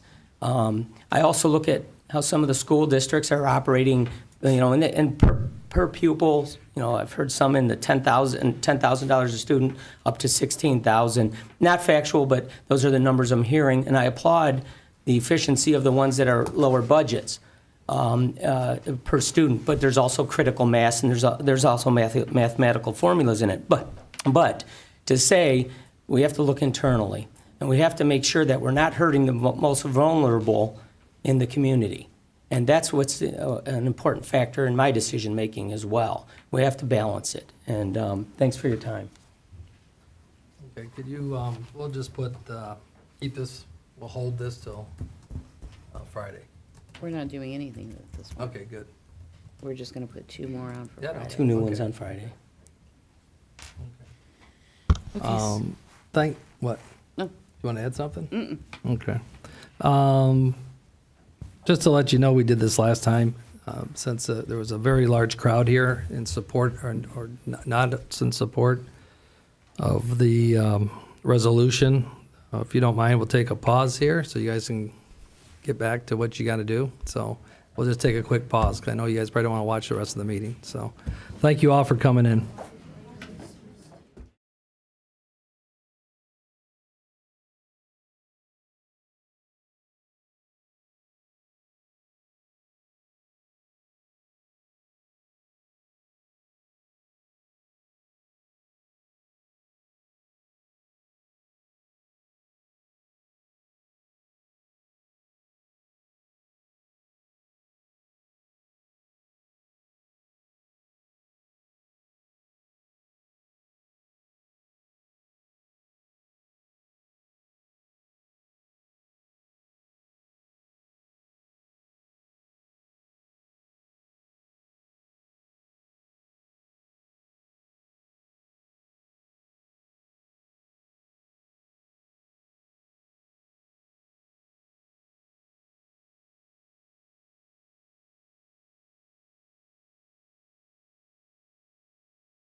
You ready, Teresa? And we're back. Hold on. Of course, we can't move forward without Teresa. Well, I was trying to put your resolutions for Friday. I know. You got to start the tape recorder back up. Go ahead. think there were 19 people. You ready? Yep. I mean, Number one under board business is number 9, approve and waive the reading of the county commissioners meeting minutes of May 22nd, 2026. Move to approve. Second? Discussion. Gotta be quicker. Commissioner Moore? Aye. Commissioner Riddell? Aye. Commissioner Gallagher? Aye. Number 10, authorize appointment of Justin Raker to Ohio Children's Trust Fund Regional Council effective June 1st of 2026 through February 27th of 2028. That was my typo. Raker is Lorain County Health Commissioner replacing Mark Adams. So moved. Second? Discussion. How'd you pronounce his name? Raker? Is that correct? Raker. Raker? Ricachar? Right. Rekachar. Ricachar. Rekachar, okay. Okay. Very good. Commissioner Riddell? think he's- Aye. Commissioner Gallagher? Aye. Commissioner Moore? Aye. Under 911, 11, request Lorraine County Auditor pursuant to Ohio Revised Code Section 5705.03 to certify Lorraine County Board of Commissioners the total current tax valuation of the county and the dollar amount of revenue that would be generated for 5 years pursuant to a levy of an additional .5 mils, an additional .75 mils, an additional 1 mil authorized under RC Ohio Revised Code 5705.19 SS for the joint purpose of operating a 911 system as defined in Ohio Revised Code 128.01 and operating countywide public safety communication systems under RC 307.63 to be placed on November 3rd, 2026 election for the entire territory of the county of Lorain, commencing on the duplicate year 2027 for collection 2028. Move to approve. Second? Discussion. Yes. By the time we get this back, I mean, is there a way we can schedule hearings right now with you? Public hearings, because we're going to be running out of time. Because by the time we get the data back from the auditor, What do you need a public hearing for? don't we have to do 2 public hearings in order to put This is this not a out? sales tax. Not a sales This is tax. a levy. Oh, just a levy? You only need 1? No. Don't need This any. is, There's we don't none- need there's no anything need for a for- levy. Oh, Okay, okay, Just then. the sales You tax. answered the question then. Okay, good. that's good. So you just Anything else? blindside everybody. I mean, you can have another Okay, meeting if you we'll want. let just to people know. discuss We'll this, do what we, but- we'll do what we did on this last Yeah. issue. We started letting people come in and, So last week, we asked the auditor just to do on the renewal that's out there now. right. This one will be an additional because of different codes and stuff. Right. So you just Okay. have to decide what you want to do. Okay. Okay. Anything further? Commissioner Moore? Aye. Commissioner Riddell? Aye. Commissioner Gallagher? Aye. Job and Families, 12, authorize an interagency agreement between JFS and Workforce Development Agency for summer youth employment. WGA will provide summer youth employment in the amount not to exceed $162,273, effective retroactive to May 1st of 2026 through September 30th of 26, and this will be paid out of TANF account. Move to approve. Second? Discussion. Yes, this is one of the most worthwhile programs that Jobs and Family Services done. It's not a big dollar amount, but where many times we pay to send kids to summer camp and so forth at the younger ages, this is a really important account because it provides job opportunities for the summer for those that are old enough to be able to do that, as well as get them into the habit of what it takes to get and to hang on to a job. And today in the audience, we have the Director for Workforce Development. So would you like to speak to that while it's on the table? I would only speak to agree with you, Commissioner, that it is a very important program, and we're all hands on deck right now at the Hameen Job Center. We had 80 young people in today going through orientation, so. Good deal. Thanks, Dave. Need to start putting in Thanks, to Dave. raise that grant. Hopefully. Anything further? Commissioner Moore? Aye. Commissioner Gallagher? Aye. Commissioner Riddell? Aye. Yeah, I'm thinking on 13, we might hold that for Friday. Okay, just hold it till I'm Friday. going to hold it, but what we're going to do is, we do have some elected officials here that want to talk in regards to item number 13. I got several here, and Amy Richards, would you like to come up and address this? So do you want me to say it, and then you can open up for Go discussion? ahead, you can say we're going to hold it if you want, right? You don't have to say it. Okay. You're good. This is in regards to item number Hello. 13. Yes, Amy Richards. I am the elected fiscal officer for Grafton Township. I'm just asking to extend the waivers for Rumpke and Kimball to deliver trash to their out-of-county landfills. For the past 12 years, 12 townships and villages, Amherst, Brighton, Carlisle, Eaton, Elyria, Grafton, Huntington, Penfield, Pittsfield, Rochester, both village and township, and Sheffield, as well as the city of Avon Lake that comprise the trash consortium have kept their garbage bills affordable by jointly contracting with the haulers. If the waivers are not renewed, the trash consortium currently almost serving 22,000 households will be destroyed. Republic Waste refused to submit a bid for the last 5-year contract that we put out. Without the competition from Rumpke and Kimball, Republic will again have a monopoly and gouge the rural residents of Lorain County. My personal garbage bill for Rumpke per quarter is $57, which includes trash and recycling. This price is locked in through 2028. So I just ask you to approve the waivers. Thanks. Okay, Thank you. Neil Lynch?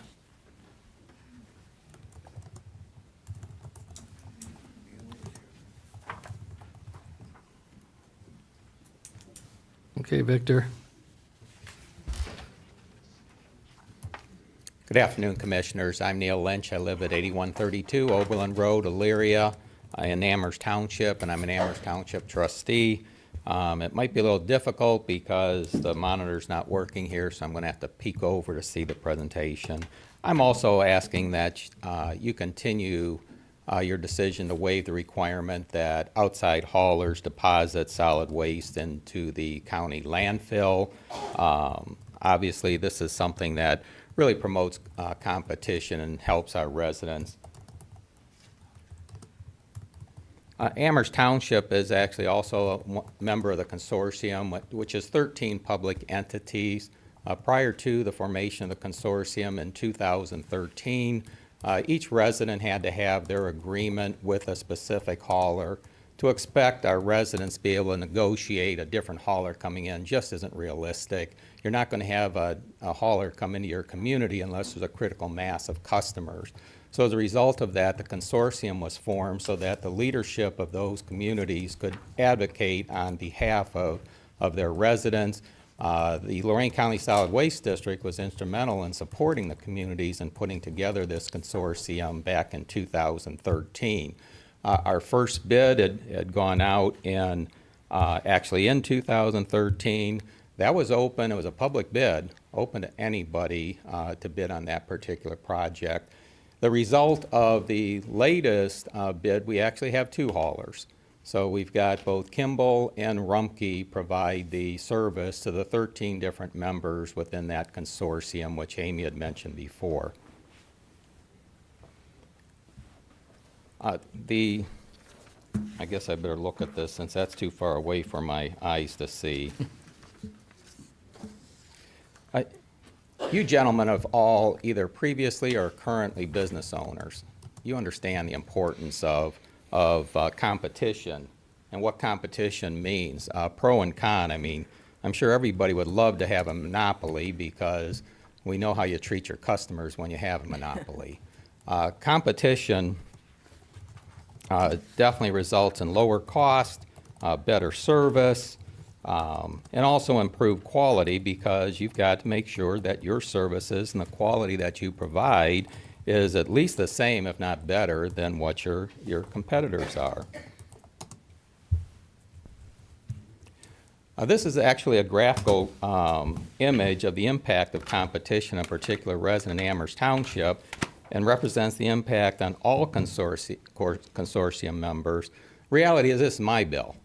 You heard Amy talk about $57 per quarter. I've actually put this on an annual basis. You notice a huge drop there in 2014, going from, at the time we were paying almost $260 a year. It immediately dropped to $196 a year. That was because we put it out for a competitive bid. And if you follow that line chart from 2014 to today, now 2026 is an estimate because we've only had the first 2 quarterly bills come in, but short of a minor adjustment that might occur if fuel prices on diesel go up nationally, we don't expect any real major change there. So that's projected out for 2026. But the net impact, if you look at this, here we are in 2026. 19 years later, we're paying less. Our residents are paying less than they paid in 2007. That's what competition does. And the competition is only going to occur if you agree to continue with the waivers and not require any of the waste haulers to deposit their waste in Lorain County landfill. The typical consortium customer, because there is some variability since the different members have different requirements, saved almost 24.5%, actually in excess of 24.5% in 2014 just because of getting the new haulers and going out for public bid. The consortium customers, as I pointed out, pay less in 2026 than they paid in 2007. And the existence of the consortium has resulted in savings for all county residents. Well, why is that? Well, guess what? The first time we saw those bids come in, the current provider lowered their price for everyone in the county that they served. And though I don't know what their logic was, I suspect the logic was they saw they could lose customers.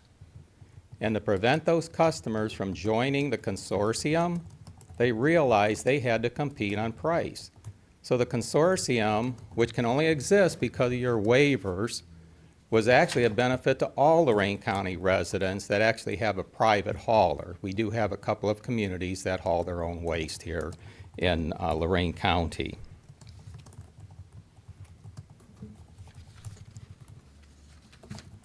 So I guess with that, Commissioners, I'm just going to ask that as you consider this, you realize the impact of what the waivers are that you provide. I realize that might be a little less funding coming into the county, but it's a lot more money staying in the pocketbook of the residents that rely on these services. Keep in mind that the current owner of that landfill is able to actually bid when these come out for public bid again, which will be in the 2028, 2029 period. Personally, I would think they'd have a competitive advantage because they do not have to haul their waste as far as Kimball and Rumpke currently are. So we don't know who will win that bid, but I would just suggest that everybody has an equal opportunity to put the bid in. And just as us as community members of our consortium members represent them, we hope that you'll represent all of Lorain County in continuing the waivers as far as where solid waste is disposed of. And I guess the net effect is this actually helps our district because we're conserving space here in Lorain County for the landfill space by using space outside of Lorain County. So thank you. Okay. Thank you, Neil. Jared Smith.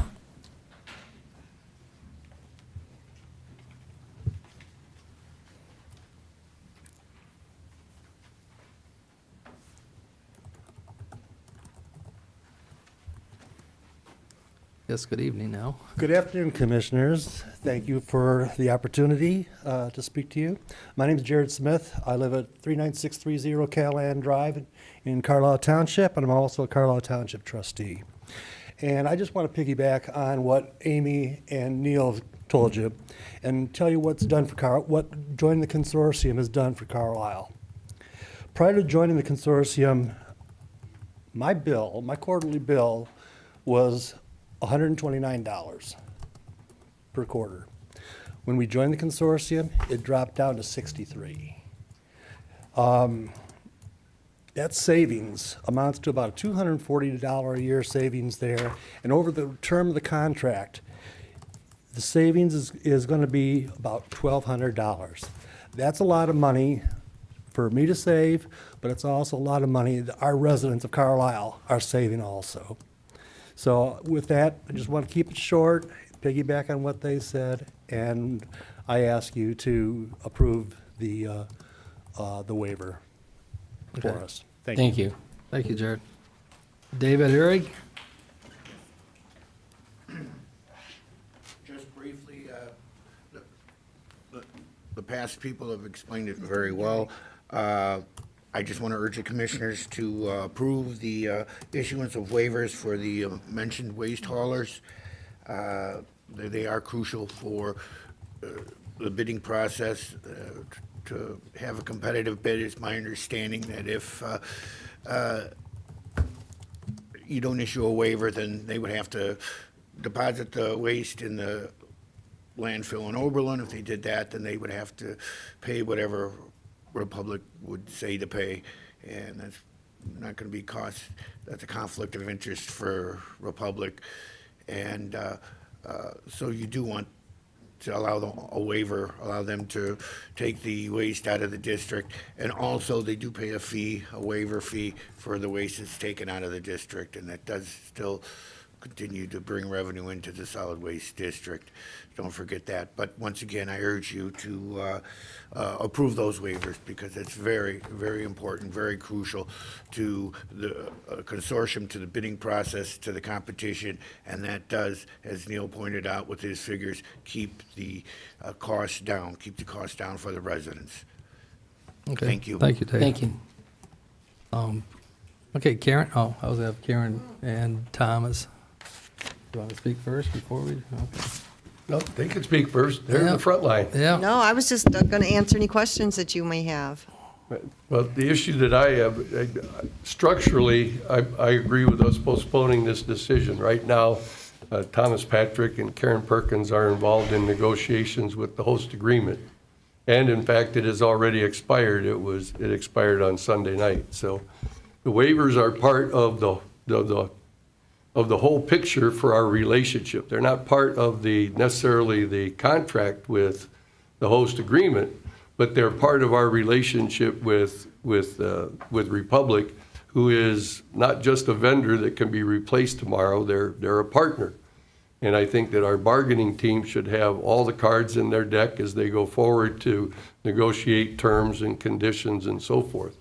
And while the commissioners are concerned with policy and we're concerned with the outcome, the actual negotiations belong to the management team. And since they're not complete, although they were expected to be complete last week and we're not, our decision on the waivers is actually a little premature. I'd like to see them complete the negotiations, and then we can take a look at the other issue and decide if the benefits of the consortium are due to competition, are they due to waivers, or are they due to the fact that we're bulk buying? So that's my concern on the issue at this point. Okay, you are correct. They are two separate issues, so the waivers do not have anything to do with the host agreement. We've had 2 meetings with Republic to discuss and try to finalize the host agreement. We did receive back from Republic today a revised agreement that I think Thomas and I still need to look at. And there's one big piece of that agreement with regards to, I think it's natural disaster debris. It's a memorandum of understanding that we're drafting and, trying to work the wording out with Republic. I did request an extension from Republic for at least 30 days since we're so close. They did not give us that extension, but I think probably by the time our next group of meetings come along, we should be ready to have that host agreement in front of the board. And my understanding is that from the email that the commissioners were copied on, that this memorandum of understanding on waste management for natural disasters, that neither Republic nor the county can find a copy of said agreement, so now you're stuck with crafting. We actually found a copy of said you knew. agreement, but there's no signatures on it. But there's no signatures on it, so we don't know that it was. Right, so we have no idea, where it started or where it needs to go, but of course, we've got to involve the prosecutor's office in that as well. Right. I see Lee's little head pops up. Yeah. And in my 3 years here, that's not the first time we have found agreements with no signatures on them, so. Right. I just know that Thomas and I both have been working diligently on it. We've had several meetings with Republic. I think they were good and productive meetings. Good. We've got a better understanding of Republic's position, and I think they have a better understanding of ours. Have you ever asked them why they don't bid? Yeah, yes, Commissioner, I have in the past, and they said it just was not, after taking a look at the bid package that was presented, at the time, it was not, a cost-benefit analysis was not there for them to submit an official bid for one or all of the members of the consortium, specifically to this situation.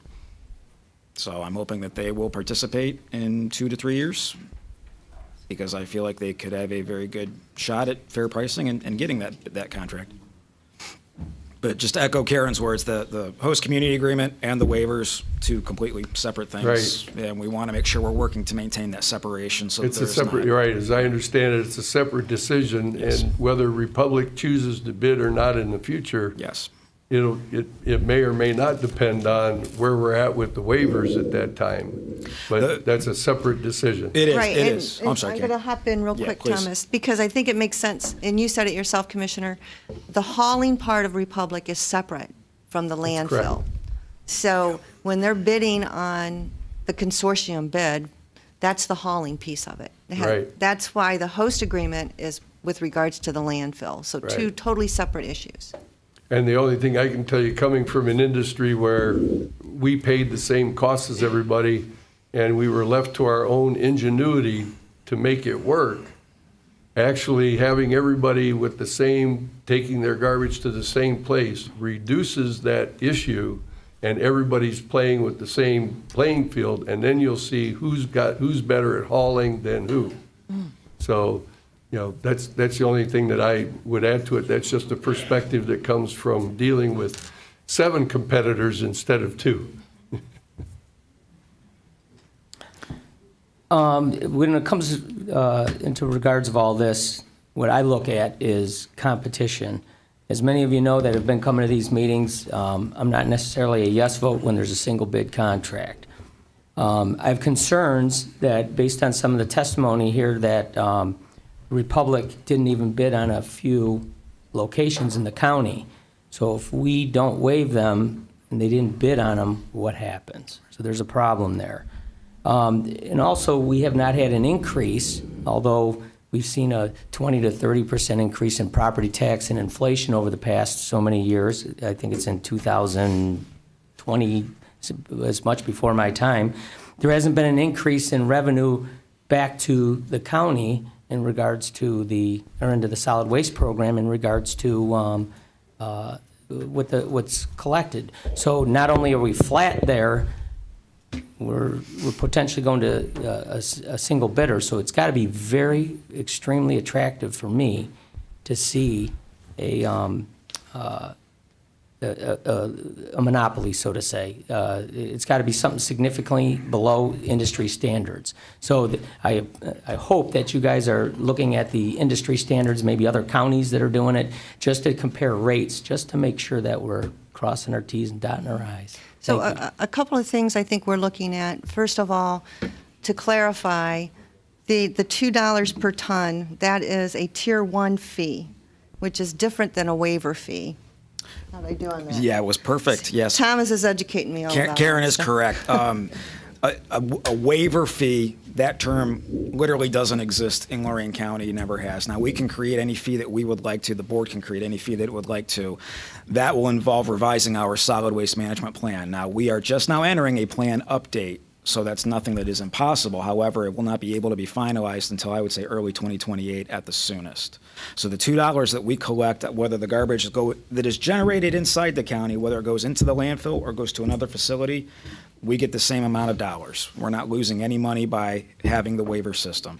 The waivers do absolutely nothing to disallow anybody from bidding on contracts and securing them if they're the best and lowest. Isn't it true that there's less trash in the landfill compared to 3-4 years ago? Yeah, it depends on how you look at it. We do get a bi-monthly report on the life of the landfill, and it's really held steady the last 3 to 5 years at 15 to 17 years life left on the current cell of the landfill. Yeah, and I did speak directly with Republic about sharpening their pencil on submitting their bids and, encouraging them to participate in the process a little bit better. So hopefully we'll see some improvement on that end as well. There was something else, Thomas, I wanted you to talk about. I can't think what it was. No. Well, you would think with the price of diesel today that they'd be coming to our landfill. I shouldn't say ours, but Lorain County's landfill. Right. Yeah, it's a business decision on their part. I know that the Republic folks have indicated to me that they've made the request to sit down with the other haulers to see if they could reach an agreement to bring the trash to our landfill instead of taking it outside of the landfill, but they haven't had much success with that. I think that's the issue that it's like third or fourth on the line that concerns me Republic does patronize the landfills of their competitors to shorten the haul and keep costs down, but that they refuse to sit and talk to Republic about using the Lorain County landfill, which would give them revenue to help perpetuate the operation of the landfill, because 15 to 17 years sounds like a long time, but we just celebrated the 200th year of Lorain County, and 17 is not a long time in the life of a government. That's kind of what I was wondering with the consortium, if you can put terms and conditions and mandates, or? As far as where the trash goes? Correct. Not really, no, is the short answer. You have to, by ORC law, offer the waivers to anyone that applies. You don't have to approve them. However, if you don't, you have to submit written cause. You have to allow them to ask. Correct, sir. What a strange conflicts of government issue. You can ask, but we don't have to give it to you. Yeah, well. But you have a right to ask. Seems to be the theme. Seems to be a trend, Is there anything else you guys feel that we need to hear in a public forum in regards to this issue? I mean, as far as I'm concerned, this is the second one that you've allowed. We had a public session on this at our last policy committee meeting, and again, allowing us to present it publicly today. I'm satisfied as far as where I sit. However, the decision ultimately is not mine to grant. I know in those policy commission meetings, I know with talking to Dave, Yeah. the issue at hand is how long will that landfill last? And then the other issue is, it sounds like it's almost on an honor system that these two companies are supposed to be paying their $2 per ton. Well, they are submitting the same paperwork that Republic does when they pay for the garbage that is generated inside the county going into the landfill. They fill out the same form. It's called a certification fee statement. Mm-hmm. So I have no reason to think that the other two, or any competitor for that matter, wants to risk getting in real hot water with the Ohio EPA or the state. That's my understanding, is it has to be submitted to the Ohio EPA? Yes, we file a report annually certifying all of that, as well as I track it all in-house. Okay. And do you track that? I do, yes, sir. Yeah. Is there any other questions? No. Okay, then if you don't mind, we'll hold this for a Friday vote. Okay. Thank you guys for coming in, Yeah, thank you. and gals. Okay, under Workforce Development, 14, authorize said payments to be made for various programmatic and administrative costs that are available through WEO and TANA funding for Lorain County Workforce Development. WEO PY27 funds available for a 2-year period from July 1st of 26 through June 30th of 28. From WEO Adult Dislocated Youth Funds account 2300, TANA Program Year 26 funds available for 1-year period from October 1st, 26 through September 30th of 27. For CCMBEP TANA funds account 2301. So moved. Second. Discussion. Yes, Dave, you have anything to add? The resolution that's before you is basically a resolution that allows the auditor to pay our bills. It's nothing more than that. It started in 2016 for some reason, and it is done annually. Okay. The bonus question for extra points. What is CCMBEP? Yeah, I wish you wouldn't have put me on the spot, but it'll come to me about 10 minutes from now, so sorry. You don't get the extra credit. No, I'm sorry. No, but Dave is the Executive Director of Workforce Development. I guess I should have. Yes. O'Brien never knows, like I always tell him later, so I got him. He just woke up. There he goes. Anything further? You mentioned his name. Oh, that's why. Yeah. Commissioner Moore? Aye.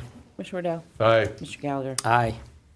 Children's Services, 15, authorize and rescind various personnel and children's services to utilize the agency's MasterCard for the year 2026, not to exceed 2,500, in accordance with our permissible policy in Ohio Revised Code. Move to approve. Second. Discussion. Mr. Gallagher? Aye. Commissioner Moore? Aye. Mr. Riddell? Aye.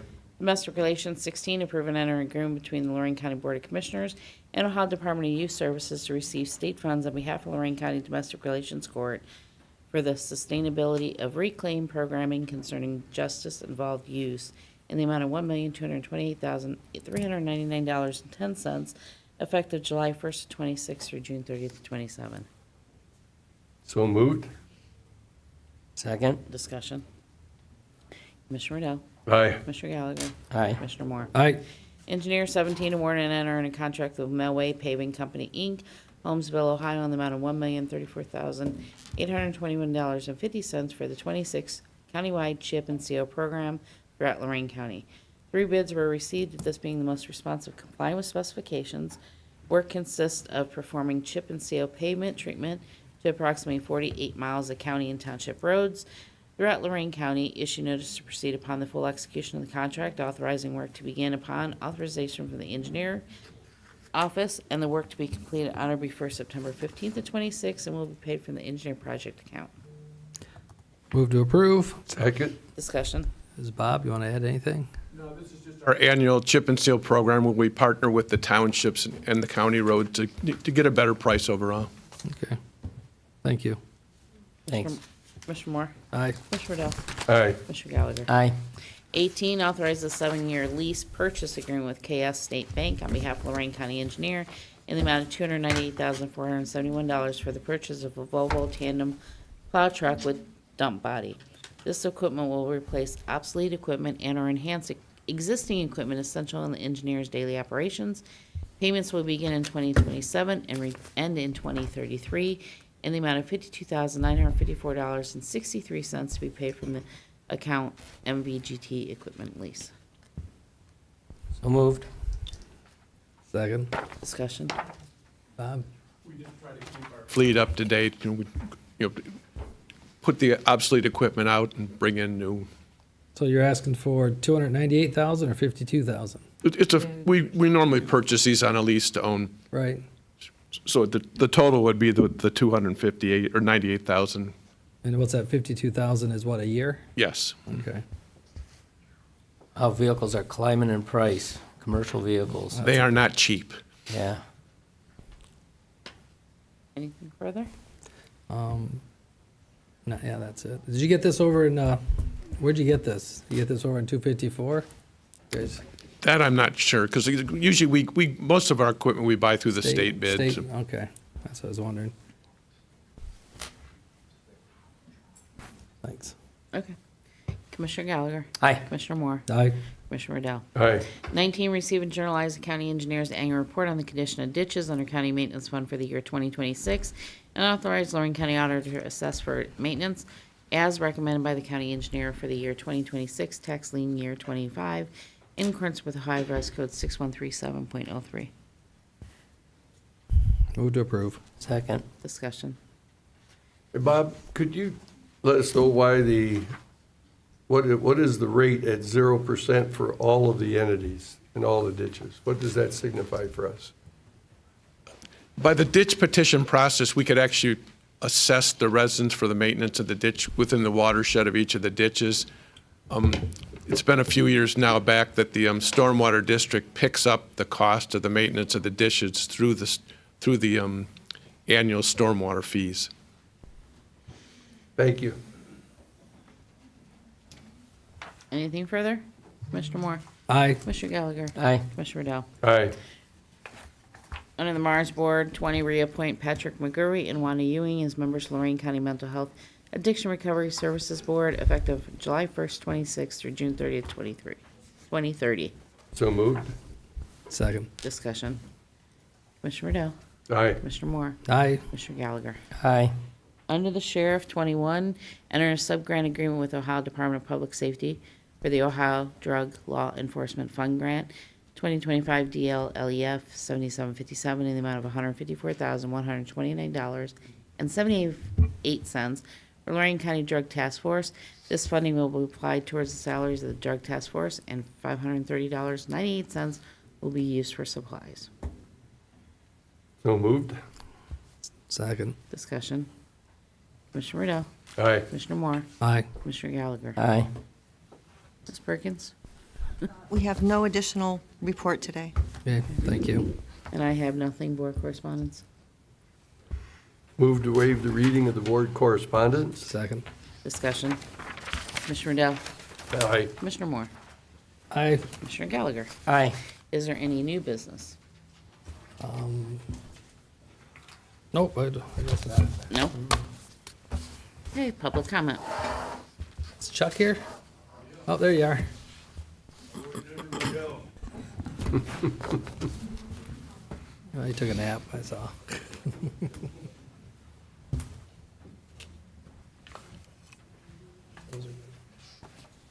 Those out. Chuck Brookie, I'm a business manager for Labor's Union here in Lorain County, 8497 Levitt Road. I'm here today because last week we had another member critically hit, injured in a work zone. Last Wednesday, right here in North Ridgeville, 35-mile-an-hour road, we had a member struck, left the center, went completely across the lane, and hit our member. At 35, when you hit a human body, he traveled 40 feet. His body landed on a light pole. At that time, you know, the driver of the vehicle was not cited and let go. Needless to say, I had many angry construction workers ready to take the law in their own hands because the driver was let go. And I had a wife of a member fearing for the life of her husband and couldn't get any answers. So at that time, I had called everybody in the county, state legislator, but 3 people in the county helped me, and I want to thank them. Commissioner Riddell, thank you very much for helping me get answers. The grieving wife was appreciative that I had something to give her at that time.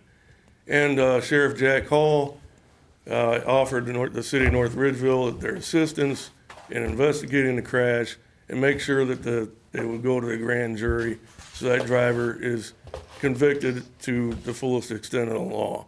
So I want to thank Sheriff Hall for that. And also Mayor Brubaker here in Elyria helped get me answers also. I want to thank those 3 people. When you're dealing with a grieving family and a wife like that, it's very, very difficult. And when I'm in that situation, I'm looking for answers for that family.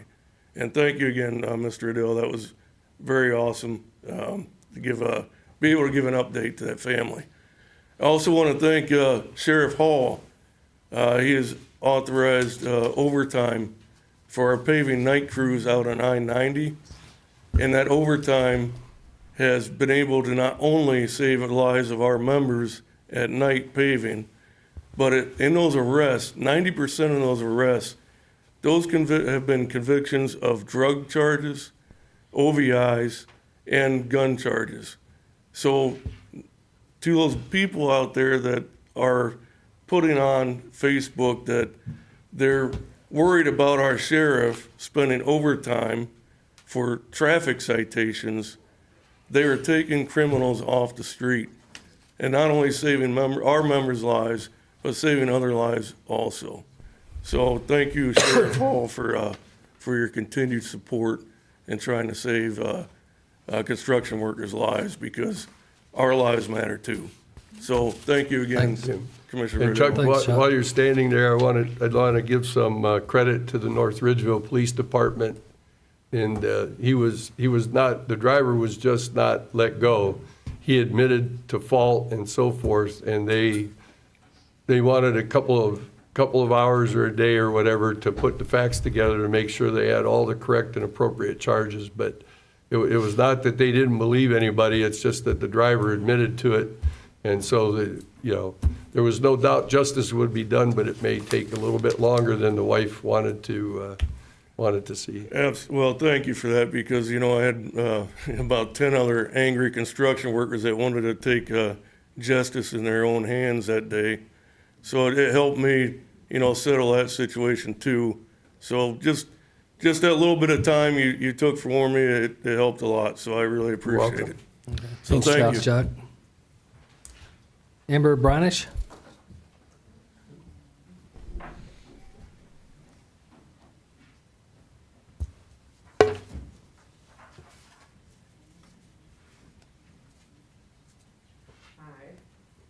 Commissioners. Good afternoon. Good evening. Good evening. Yeah. Sorry, I lost my spot. I thought I had it.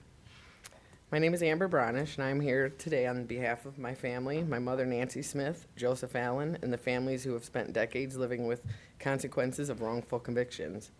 For more than 30 years, our families have carried a burden that never should have existed. We lost birthdays, holidays, family gatherings, milestones, opportunities, and precious years that can never be returned. My mother lost years of her life. Joseph, he lost decades of his. Our families were forced to watch people we loved carry the weight of convictions that never should have happened. Never. The pain did not stop with Nancy or Joseph. It spread through entire families. Children grew up without time they should have had. Parents aged, grandparents passed away, families were forever changed. Recently, after years of litigations, hearings, investigations, and court proceedings, we received another favorable court ruling. To most people, that should mean closure. It should mean finality. It should mean families can finally begin to heal and move forward. Instead, we continue to hear discussions about looking into these matters again and spending more taxpayers' money. Resources on cases that were already consumed decades of public time and money. That brings me to the question I want to ask today. What does the rule of law actually mean? What does it mean? Is it truly a set of rules that applies equally to everyone, or does it become flexible when certain people do not like the outcome? When courts issue decisions, citizens we're expected to respect them. We are told that the court orders matter. We are told that legal decisions have meaning. Yet when innocent people finally receive favorable rulings, those rulings are often become suggestions instead of conclusions. The people of Lorain County deserve better than that. Taxpayers deserve better than that. They deserve to know where their money is being spent responsibly. They deserve confidence that the government resources are focused on public safety, infrastructure, because we know we need that, community services, victims, and the needs of our citizens, not only endless revisiting cases involving people who who have already endured enough. Okay, Amber, you can close. Okay. Yeah, well, and while we're talking about cutting people's, funding priorities, maybe it's time to ask whether taxpayers are getting better return from spending money educating children or spending money trying to revive cases against innocent people. Okay, thanks. Thank you. Thank you. Megan Ashley?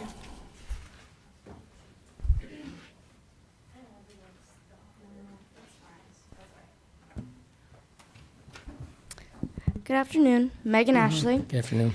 I'm actually here, and I have a list that me and a few of my coworkers, I believe, are gonna read for you. I'll start with saying mine. My name is Megan Ashley. I'm a human services worker. I'm an income maintenance, and social service worker 1, and I'm bargaining. And my current rate is $17.69. Starting down the list, we have Camille Atkinson, non-bargaining, income maintenance worker. Eligibility referral supervisor 1, $31.27 an hour. Colleen Alec, sorry if I pronounced that wrong, bargaining. Eligibility referral specialist 2, $22.03. Sadia Alverdo, sorry if I pronounced that wrong again. Unit support worker I1E, $18.12 an hour. Heather Ashby, non-bargaining, training officer 2, $23.72 an hour. Again, Megan Ashley, social services worker 1, $17.69 an hour. Angie Atkinson, eligibility referral specialist 2, $23 an hour, bargaining. Elizabeth Bailey, bargaining, child support, account clerk 2, $16.89 an hour. Jennifer Bateson, again, sorry if I pronounce any of these wrong, bargaining. Unit support worker, IE or I1, it is $15.32 an hour. Tammy Balzer, non-bargaining. Accountant, $23.23 an hour. Yahara Brerto, bargaining. Unit support worker 1E, $18.61 an hour. Worth Beeman, non-bargaining. Management Information Support Systems, $21.04 an hour. Kathy Bentley, Clerical Specialist 3, $17.27 an hour, bargaining. Christy Blair, bargaining. Investigator 1, let me make sure that's right. $23.10 Okay. an hour. And if you can close. All right, thank you so much. Oh, okay. Thank you. Thanks. Thank you. Michelle Ramos?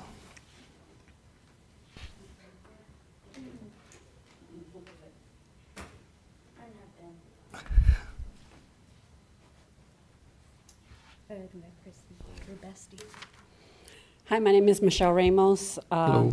Almost a 28-year employee for Lorain County Department of Job and Family Services, Lorain, Ohio. Tina Blakely, bargaining. Date of hire, 1990. Case manager 1, $31.27 an hour. Lynn Brewer, 2018. Income maintenance, eligibility referral specialist, $21.17 an hour. Tyler Brickman, 2021, investigator 1, child support, $19.11. Tamara Brock, 2005, income maintenance unit support worker, $16.33 an hour. Ruth Burks, 12/27 of 1999, child support investigator 1, $21.28. Deborah Burns, non-bargaining, human services, income maintenance, $31.27 an hour. Xiomara Bustos, human services, income maintenance, eligibility referral specialist, $19.90. Jessica Bird, 1998, human services, income maintenance, social service worker, $25.95 an hour. Christopher Cabot, non-bargaining, 2025, Lorain County Department of Job and Family Services Administrator, $73.89 an hour. Alicia Calez, 2006, Human Services, Child Support, Case Manager, $31.27. Celeste Campbell, 2003, Income Maintenance Eligibility Referral Supervisor, $31.27. Kendria Carter, 1992, Child Support Accounts Clerk Supervisor, $27.83. Ashlyn Coughlin, 9 of 2024, Eligibility Referral Specialist, $18.77. Kiva Cox, 2024, Human Services Income Maintenance Eligibility Referral Specialist, $18.77. If you can close. Okay, and Michelle Ramos, since 1998, $22.79 an hour for almost a 28-year employee. Thank you. Thank you. Sandra Jensen?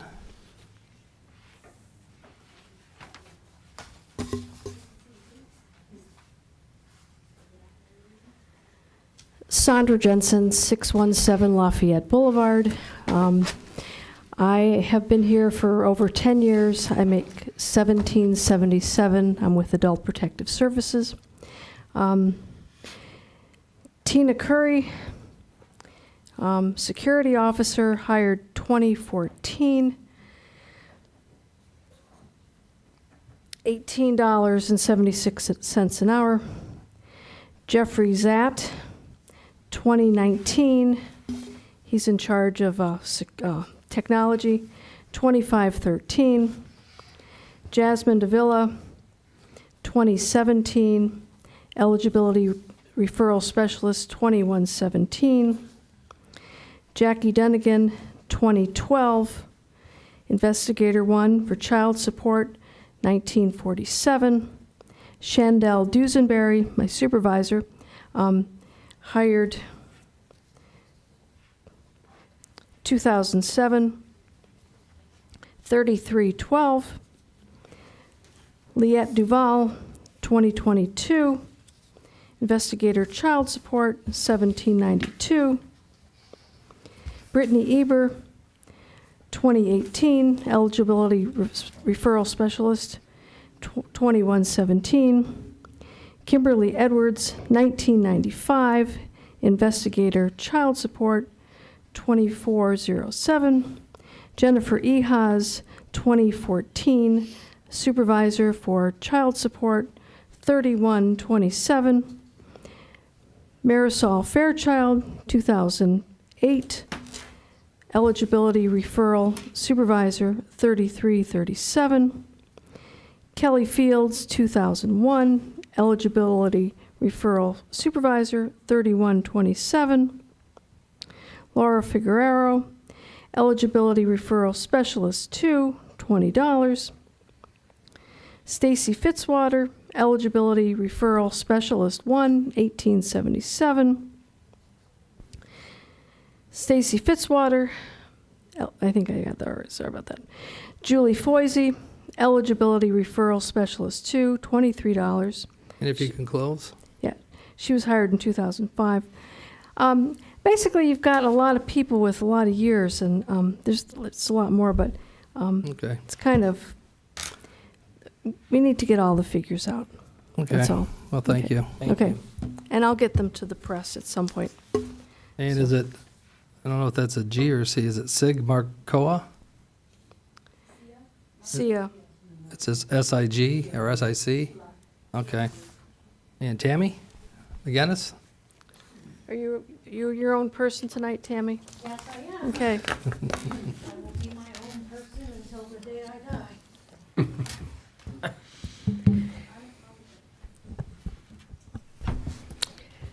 Hi, Commissioners. Great Hello. filibustering. So Tammy McGinnis, 502 Vermont Road, Elyria, 104 days. That's how long we've been out here on strike, since we were fed up with your lack of respect for the collective bargaining rights of your employees. During this time, you guys have ratified a contract with Children's Services that gave them extra time off and an adjusted pattern allowing them to front load their raises on wages that are already substantially higher than ours. At the same time, you insist that JFS is the problem child with attendance issues, threatening to take away our personal time, accusing workers of being greedy while giving supervisor raises, never correcting the sick time accrual issue for workers, but making sure it was accurate for the higher-ups. At the beginning, one commissioner took part in a video that depicted workers working from home while lounging on their couches, sitting with their dogs in their lap. Previously, remote work had been discontinued by this very board, demanding that workers go back to the office. But 104 days later, when you need them to do remote work, it's allowed under the stipulation that they must do 2 hours of overtime. Let's not forget that JFS is one of the lowest paid counties in the state. JFS not only stands for the less fortunate in our community, but we stand for what is right for us as a team. 104 days later, JFS is still united to get what is fair and just for our employees, while you guys refuse to make it right. Maybe sit down and figure out just exactly how much money you have already paid out in the past 104 days in overtime alone, and compare that to what we are asking for. You will find that the OT alone could possibly have funded a base pay increase for your employees for 3 years.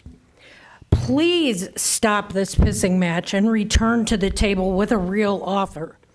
Because one of you has said, JFS employees are being cute. You've made the claim that you're unable to return to the table as long as the strike continues. And the same one of you that said that if we didn't like the pay, we shouldn't have taken the job.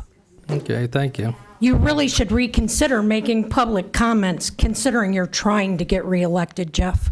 Thank you. Thank you. Okay. Make a motion to go into executive session? Second. Discussion. Commissioner Moore? Or did you want to talk about that? Yeah. Did you get this? Somewhere in this pile over here I did. Take this one. We just want to make sure that the public picks it up. I see that Dave O'Brien has left, but Yeah, well, bring it up on Friday. So I got a second? Did we do it on Friday? Yeah. Okay. Okay. Yeah. Commissioner Moore? Aye. Commissioner Gallagher? Aye. Commissioner Riddell? aye.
Commissioners have reconvened from executive session.